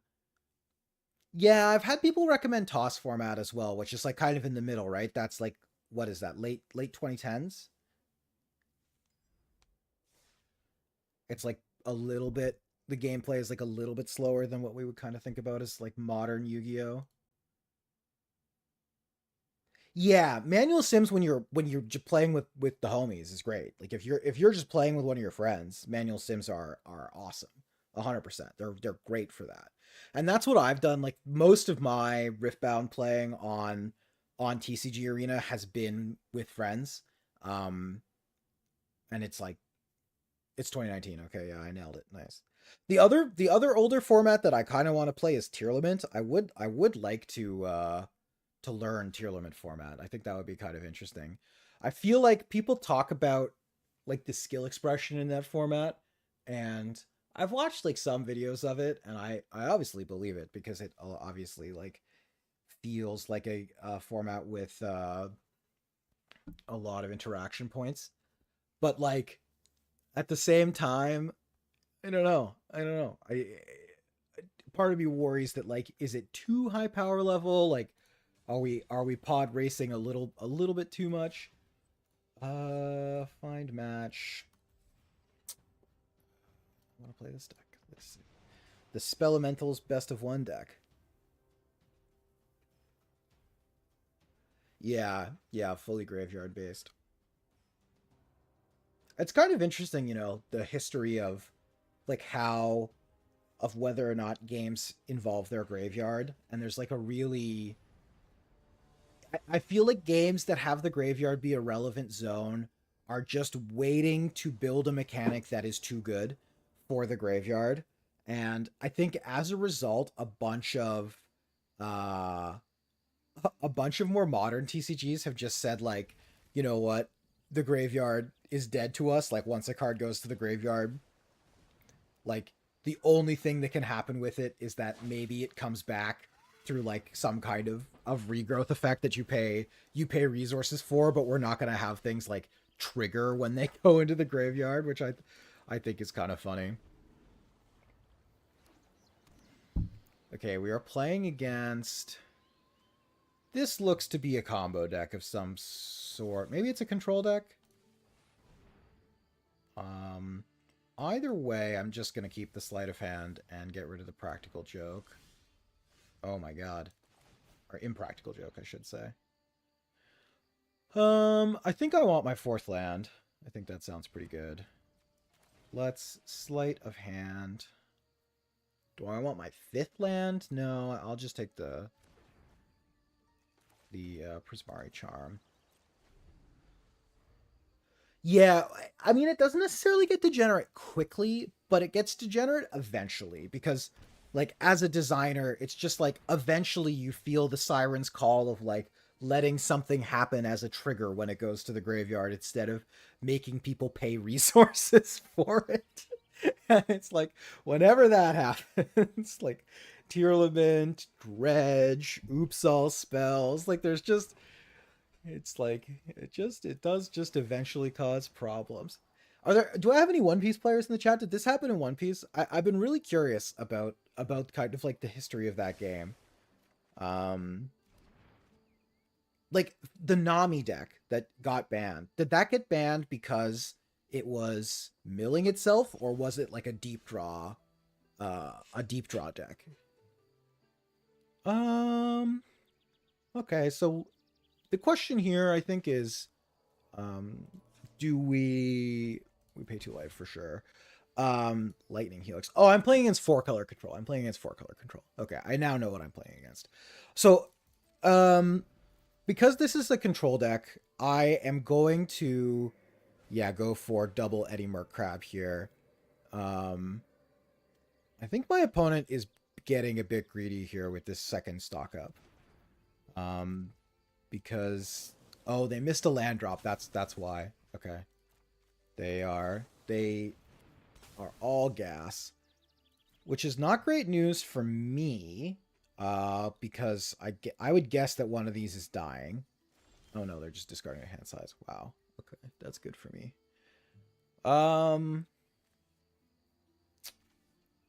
So let's get in for 10.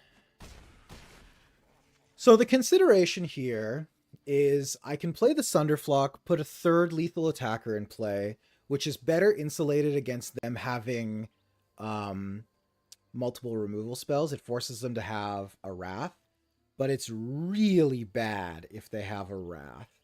They could also, I guess, have Inevitable Defeat, which would put them to 11, which would mean that I wouldn't have lethal, right? Does Prismari Charm? Oh no, Prismari Charm would give me lethal if they have Inevitable Betrayal, or Inevitable Defeat. We could also lead on Flow State and try and find a counter spell. It's like kind of attractive to me as well. Yeah, maybe we'll try this. If we find a counter spell, okay, well that's good. that's quite good. I could take the land, or I can take the second Flow State. I think I'll take the second Flow State. Okay, so now because I have all this, I have follow-up, I think I'm just gonna play the Sunderflock. And if they have the Wrath, they have the Wrath, but I have Hearth Elemental plus Flow State. Yep. This was always a risk. Okay. Wow. This Flow State card's pretty good, hey? So for reference, the reason I'm getting to draw 2 is because I have an instant and sorcery in my graveyard. It's not like totally free. Again, I'm in for a penny, in for a pound here. I should have sleight of handed first. This is another inaccuracy. Let's take the Burst Lightning. We're getting close to just being able to burn my opponent out.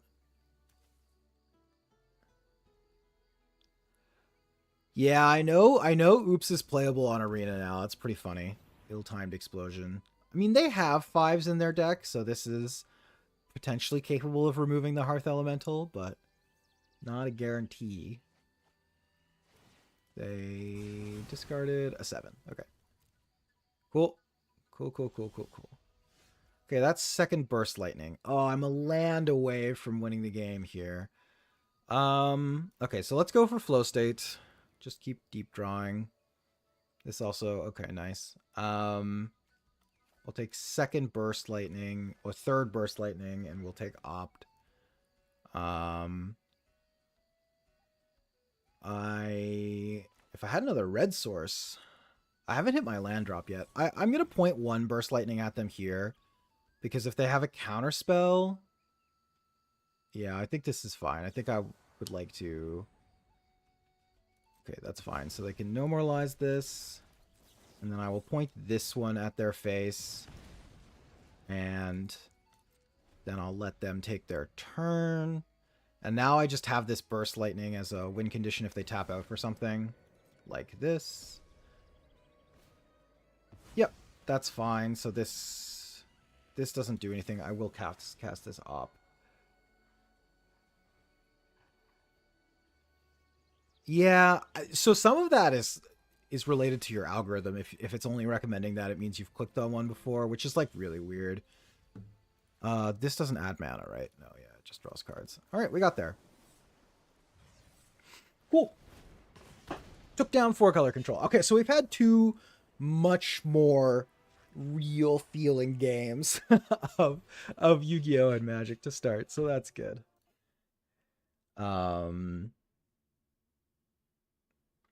Yeah, I know, and it's really hard to resist the urge um to make negative content about trading card games. Like the sad reality is it's the content that gets views. Like if you look at my channel, and like I'm like a brand new content creator basically the the space, like my videos that have done the best are the videos that either explicitly seem negative or are at least implied that they might be negative.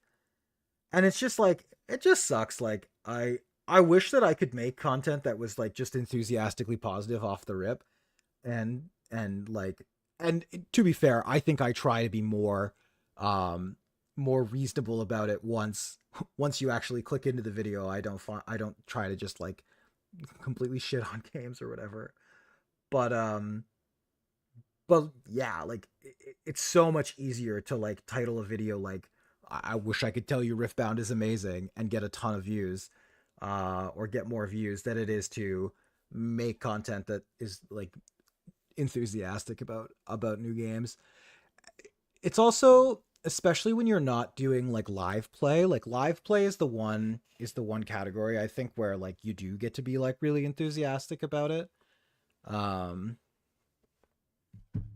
but yeah, overall it's just like it's kind of a shame. Like I really wish it was possible and to do it, or I wish more people would do it. Like I try not to be like really negative all the time. Like obviously like there are times where you just like you do feel negative about something and it's worth like saying that. But I try not to only see the negative in things and only like talk about how poor the experience is, because like the reality is too, like we're all still playing these games and it's not like we're not just addicted. Like obviously part of it is that we're all addicted, but like they are fun. Like they are still fun. And like yes, we all acknowledge sometimes that there are like significant balance issues or that there are behaviors from companies that are exceptionally frustrating, but like uh I mean, I did a video of MTG players react to Yu-Gi-Oh! Genesis cards, but again, I tried to game showify it with my friends who actually know how to guess points because they play a points managed format. Um, but like that video, interestingly, had a much worse click through rate. I will tell you. Like I it got a lot of impressions. It ended up on a lot of people's feeds, but I think people are starting to get a little bit more disillusioned with that style of content, or they care very specifically about who the person reacting is more than just like the general concept of it, I think. Um I know for me too, like my thumbnails could be better, and by could be I mean definitely need to be better. Like that's something that I'm like looking to improve on as a content creator, is just like the overall production value of everything in my content. But how's volume level on Shadowverse? I know last time it was a little a little high. Hey Dark Aura Lord.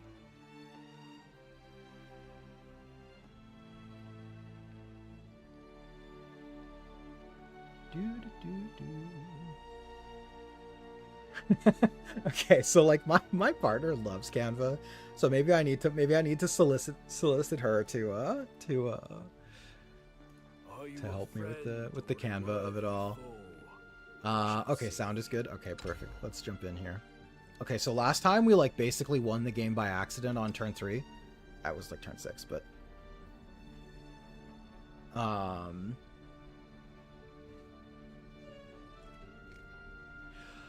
And I don't want to change the actual like content of my videos that by much. I think it's mostly just like I do think I could add more in the way of like B-roll and context establishing video, but I wouldn't talk differently or rely on the existence of video to do that. All right, nice. I have a 2, I have a 3, I have a 5.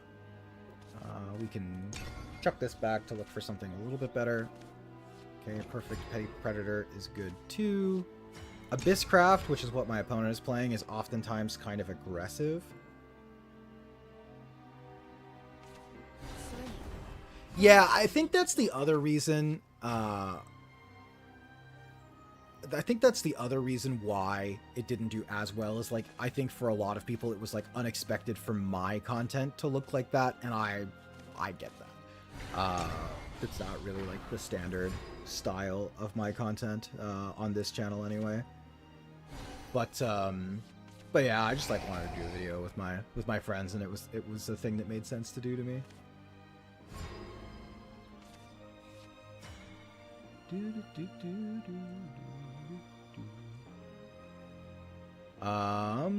Okay, so this is like kind of inefficient, but is fine. We're just gonna clear their board. They do appear to be relatively aggressive. So we'll just try and get ahead.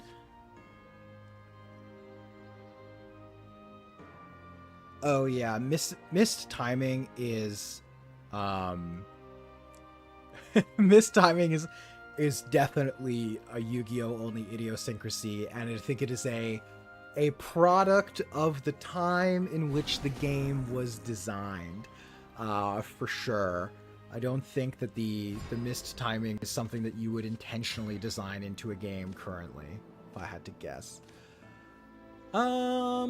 So, like, I could just hold on to this, Cagliostro. Basically, the way this card works is it wants you to evolve your units, and if you get to a certain amount of evolves, you get like a much more powerful effect out of the deal. Just trying to decide like what the most efficient turn here is. I do think I want to just take them off of any play, so we'll go for this. I don't need to deal 2 damage, and then I will trade. A lot of Shadow versus gameplay is centered around making sure you clear your opponent's board. Because the evolve mechanic functionally gives everything rush, it means that, yeah, see, so like my opponent has a board clear now, and like this is really, really normal for the mid game of these games to basically be trading off board clears. And similarly, like I'm going to clear my opponent's board now too. Mistiming, people can explain it better in the comments than I can, but the basic idea of it is that in Yu-Gi-Oh! It is possible for cards to trigger at a time where they are not allowed to trigger.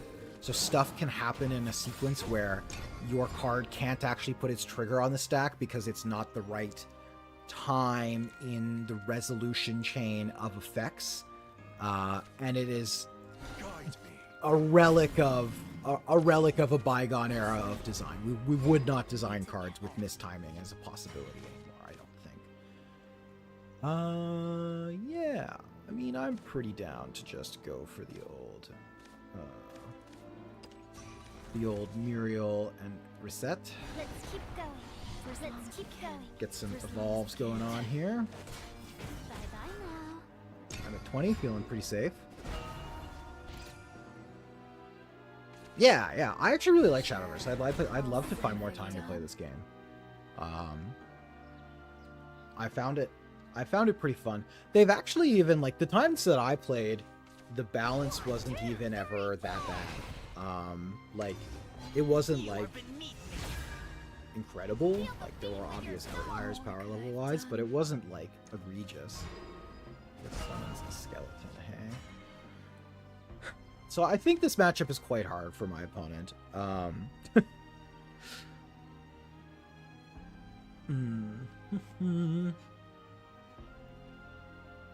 I believe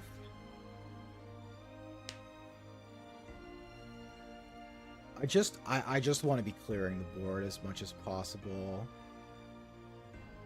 So that's gonna summon a skeleton, but I don't really even think that's that much damage. So I'm gonna follow deal with damage cannon or sigil. Yeah, that's like a decent clearing tool. Oh, I didn't mean to play this. I think it's fine. I'll have to play Witch's Brew next turn, but say la vie.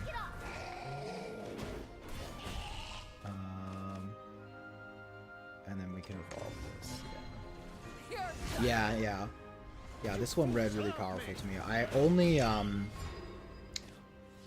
crafted this deck this morning. I was trying to work out what to play last night. I was looking at like what the most popular strategies were, and I had more of these cards, so this is what I landed on. But oh yeah, if they're Odining for no damage to face, that's probably good for me. Behold the might of the Supreme Primarch. Cool. So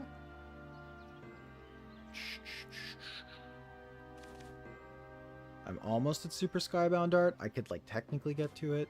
I think it's just this Witch's Brew. Activate it because I don't want to eat. I don't want to eat my last Earthright. I don't think.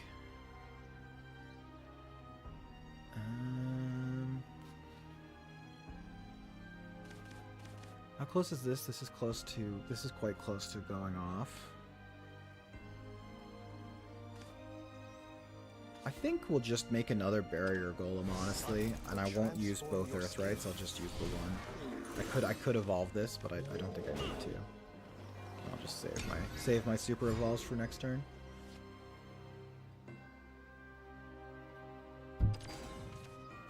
Yep. As deadly as showbiz. I love the animations in this game. It's so sick.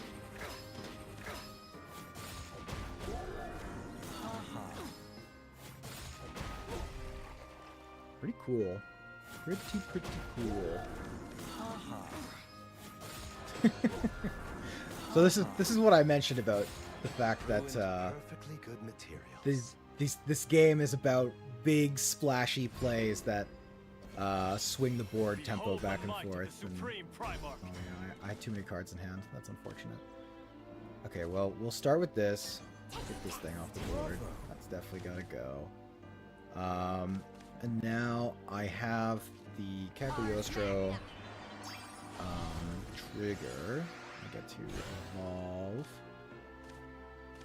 And then I will, I think, just go for this trade, make some more Earthrights.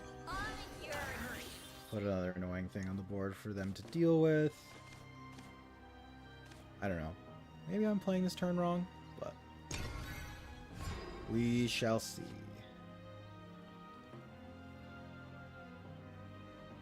Yeah, I mean, Shadowverse is definitely taking a lot of the ideas from Riftbound, but it's doing...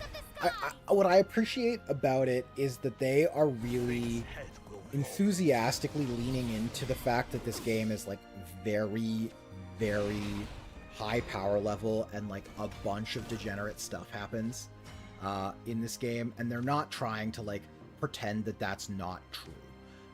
Or like there's no there's no like there's no illusions basically of like this game being low power. Like obviously this game is crazy high power, but I think that's pretty fun. So then we'll do this, take this out. When you super evolve, your unit doesn't take damage while attacking and tramples through for 1, so that adds some kind of interesting combat math elements. Now, I will say, I'm at 12, and Abysscraft is the deck that has burn in this game, so like, I don't actually know the breakpoints yet, and I could be dead at 12. A lot of the math, or a lot of the like the skill expression in Shadowverse is related to kind of like understanding breakpoints and understanding like what you're allowed to do on your turn contextually based on what your opponent's potential damage output is. Yeah, I would have guessed that there would be a bit more crossover between Yu-Gi-Oh! And Shadowverse, but at the same time, like, because Yu-Gi-Oh! Has Master Duel and you can play Master Duel on your phone, I think it's like if you are a Yu-Gi-Oh! Player, like, you maybe just play the game that you can already play. No zombie can resist this. Did this to me. Yep, I go to 10. They're ghostly swarring. I want this and that. Ooh, and that too. Wait, is this? Give me a Oh, taste. okay. I just win the game. Crazy. That is,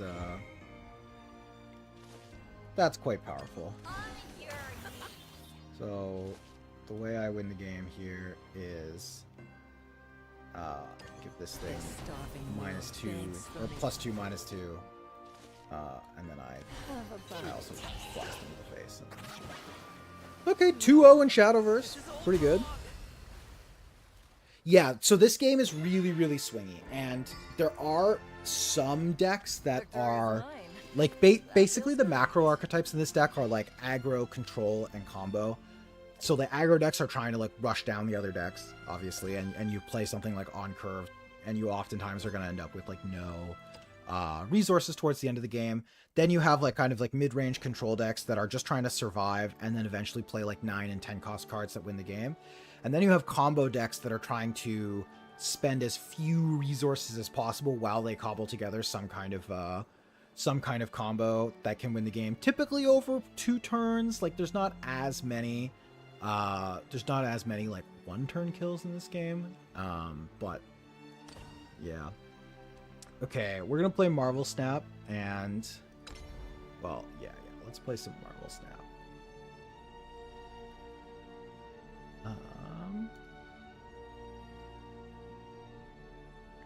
Shadowverse. I would like to get to 5. 5 would be ideal, but I think Snap is gonna be a tough one. I think we got kind of lucky to win that first game, if I'm being really honest.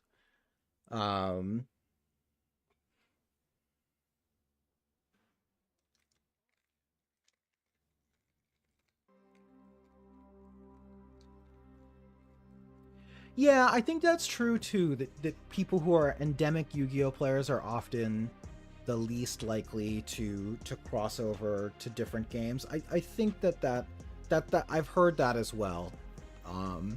They are the most different, I think. Like, there's the fewest kind of like touch points for Yu-Gi-Oh that you would find in another game that would make you want to try that game as well. So, like, I get where that's coming from, like where that notion is coming from. Yeah, I know for Flesh and Blood, I think they have realized that the game is too expensive, and they've recently released a format that is called Silver Age, that is like the equivalent of like Pauper in Magic. It's like commons, uncommons, and I think rares, right? Or is it just commons and uncommons? Which is clearly being done in an effort to get people in the door, because there are issues. I don't think it's not a rotating game. They have a very cool ban and restricted solution though, which is that leaders basically like acquire points as people win tournaments with them, and then once a leader acquires enough points, they are basically like put in the vault. They're functionally banned. And so as a result, it's like a lot easier to kind of like predict what you might want to play. Common, rare, and basic, apparently. Interesting. Okay. I do want to just play the Deadpool, I think. But yeah, so I think that's kind of like an interesting thing about the Flesh and Blood system, is that they are much better about how they manage that part of the game, that ban and restrict element of the game. But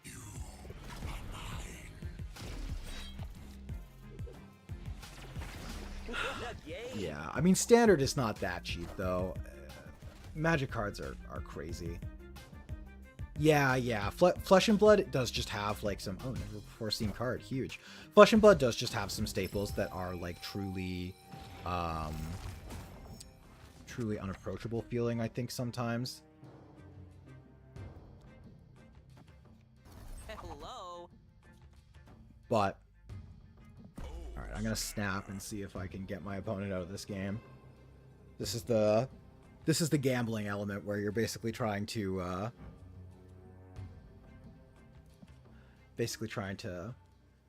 bet on them leaving the game. Oh, thank you, Amazements.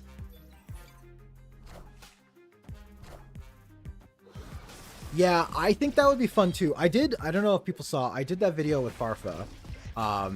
And he did ask me, like, you know, if I wanted to do something with him at some point, and I was gonna potentially try and get him to play like Legacy or something, like, or show him some more like eternal Magic formats to see if I could change his mind a little bit on the overall degeneracy of the game.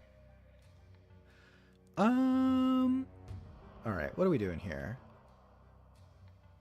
So, Null into Onslaught Citadel is very powerful. I would love to try to set up a situation where I can guarantee my Arnim Zola is going to work the way I want it to, but I think that unfortunately that is not going to be a thing. So, what I'm going to do is I'm going to put Deadpool here. I'm going to Arnim Zola the Venom. What that's going to do is I'm going to get a big thing here plus Deadpool, and I'm going to grow my Null. And I think that that is what I'm going to bet on for winning me the game. Nom nom nom nom. What a game! Lockjaw jump scare. Yeah.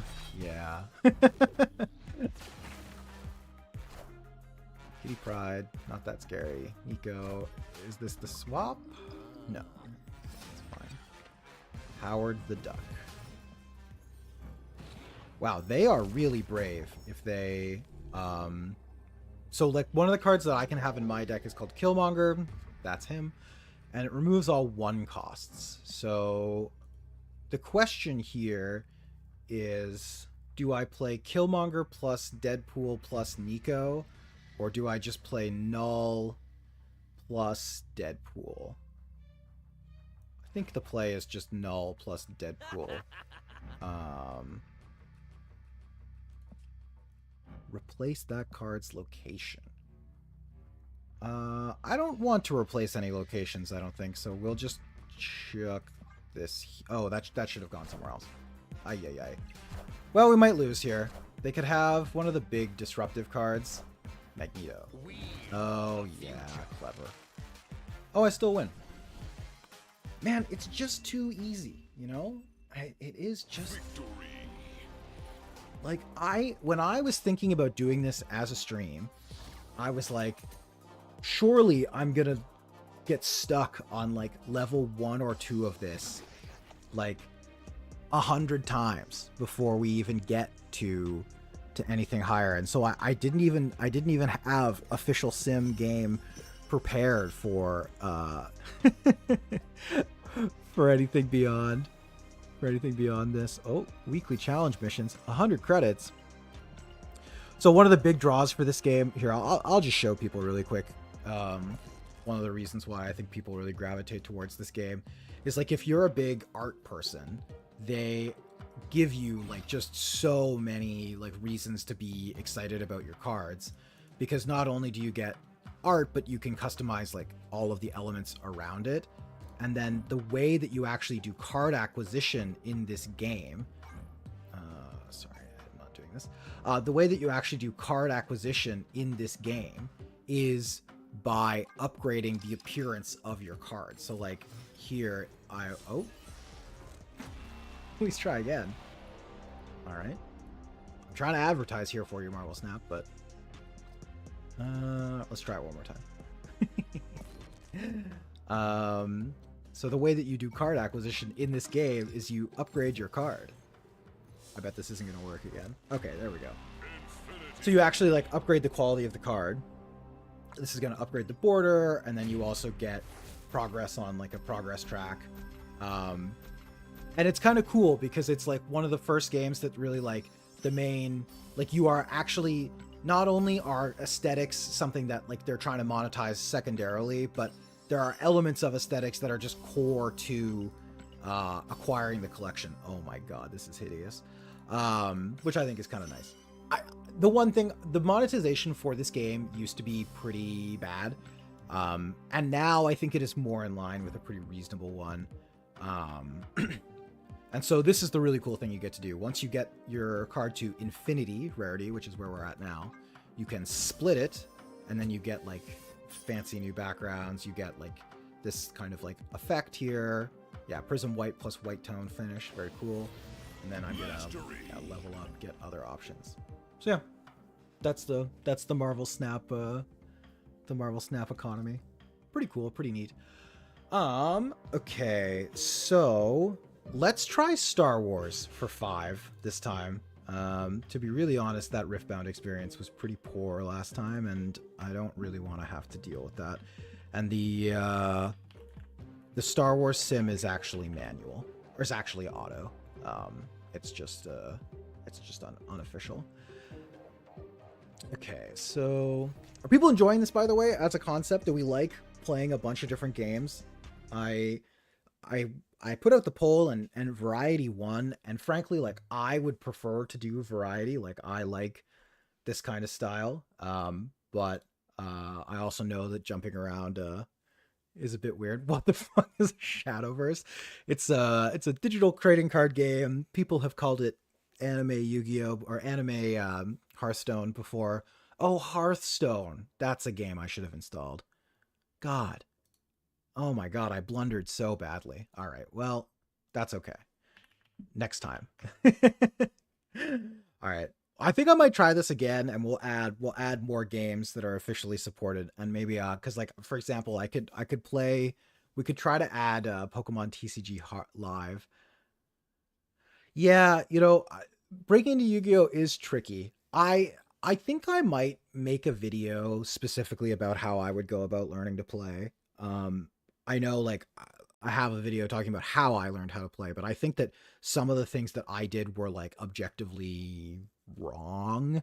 Like they were not the correct way to go about getting into the game. And I think that there are some things that you could do that would make it easier. I will say, like, just as a starting point, you want to try and learn a non-meta archetype.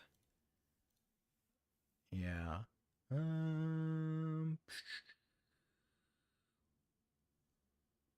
Non-meta archetype. Yeah, that makes it harder for sure. Although, like, you can typically find people who are excited about it.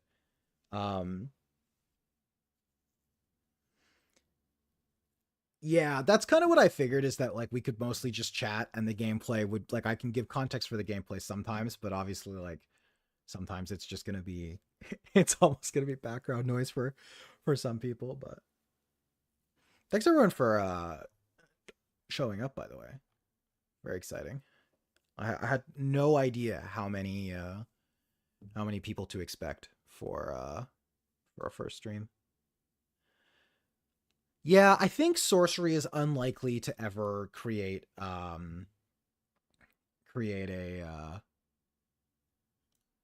TCG if I had to, or a digital client if I had to guess. Yeah, I also agree. RIP Legends of Runeterra. I missed that one, but is this not a supported? Not supported, right? Got it. Not supported. Okay.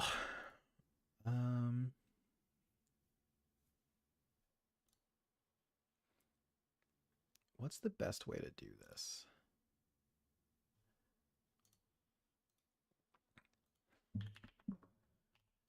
Sorry, I'm in the process of creating a deck list so that I can play on the unofficial Star Wars sim, and it's causing me more issues than I would care to admit. What decks do I have loaded? Oh, you know what? I have this deck. Okay, okay. We're good. We're good. Okay.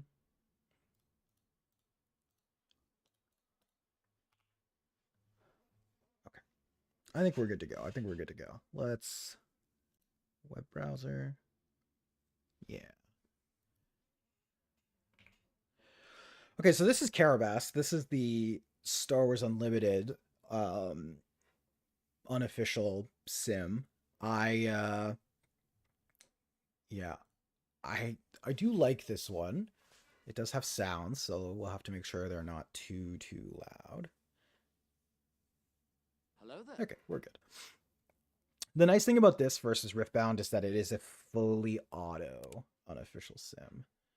So I will go first. If you have never played Star Wars, I will give you the kind of Cliff's Notes on what's going on here. So there are 2 arenas, space and ground.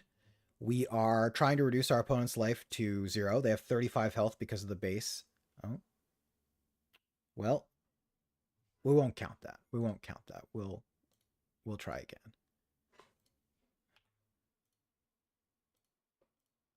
Okay, save deck list. Hello there.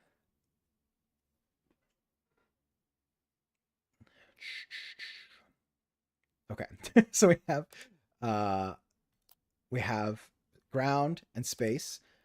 We each have a base with 30 life points, and essentially what we are trying to do is it is a you go, I go action game. So my opponent went first. They did this. I did this. Now for their next action, they claimed the initiative, which means they will go first next turn. And yeah, the game is really sweet. I think it is like exceptionally skill expressive because of the kind of you go, I go of it all. Which I think is my favorite part about the game, to be honest, is just how skill expressive it is. So I'm going to claim the initiative here. Rio is good. Rio is very good. I think I'm just going to resource this. My deck is maybe a weird one to see as your first Star Wars Unlimited deck. So the basic idea behind my deck is that my leader donates units to the opponent, and in exchange for donating units to the opponent, I get to make credits, which are like treasures in Magic, in the Magic context. And then when my leader flips, which is like what happens when it deploys, I get to destroy units that aren't mine, or that my opponent owns, but that I own, that my opponent controls. And and as a result, you get to draw cards and make more treasures. And it is overall just a very kind of silly, degenerate deck. I think I have to get rid of this aggressive negotiations. I think we're going to lose this game, by the way. Just based on what's going on right now. Yeah, there is a Cyberpunk TCG. I actually have a whole video about my thoughts on the Cyberpunk TCG on the channel. I think the gameplay looks really interesting. I'm a little wigged out by the monetization model. I think that, or rather I should say, I'm a little wigged out by the fact that they did a Kickstarter. I just think it's a bit odd. I don't think that there's anything like really expressly wrong with the fact that they did a Kickstarter, but I just worry for the health of the game long term because of the use of the Kickstarter model, I guess is what I would say. But the actual gameplay looks eminently reasonable. Like really, like I don't have anything negative to say about the actual game itself.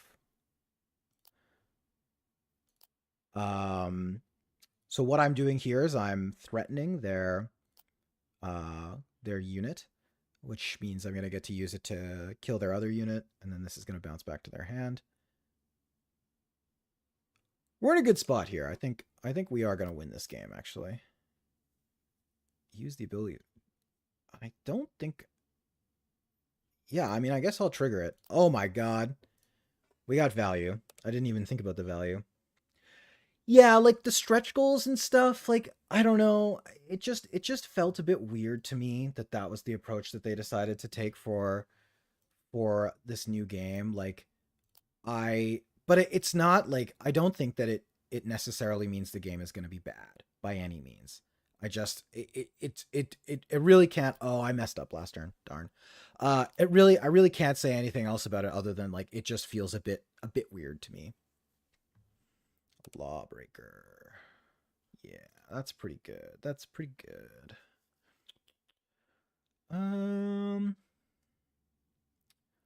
We are now in much worse shape than I originally thought we were.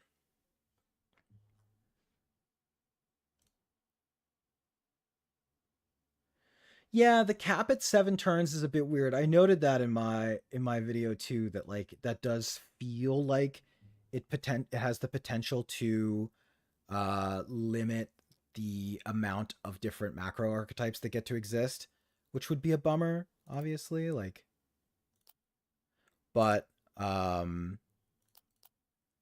they have claimed. I am passing. Okay, AN is good. AN is very good. So aggressive negotiations is like one of the more iconic cards in Star Wars right now. It you attack with a unit and then you get to give things additional health based on, or you get to deal additional damage based on the amount of cards in your hand.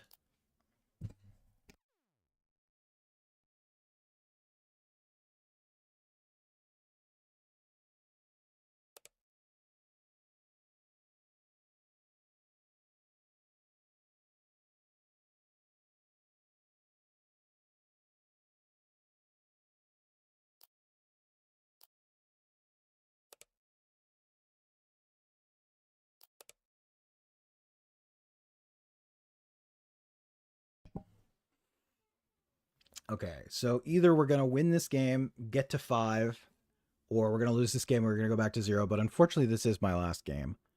I'm going to end stream after this. How do I win this game? I have to resource this one.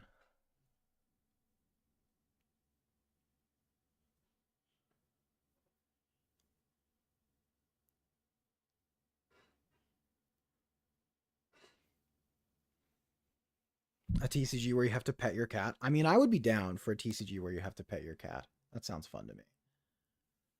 I would be on board. What did they do? They killed that. They went to 6. Yeah, this is a spooky spot for sure. Not optimal, to say the least. So we'll go up to 8 here. I'm at 17. Yeah, I think we're going to lose this game. I think we are going to lose this game.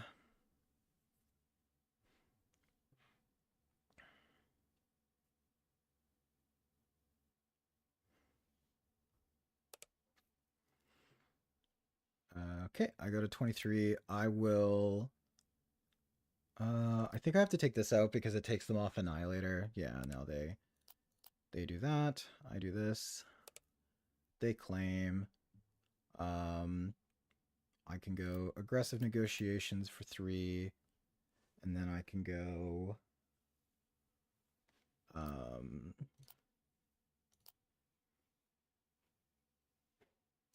shielded, pass. And then I think I die. Believe the answer is I die because they have 13 in the air and I cannot deal enough damage to them.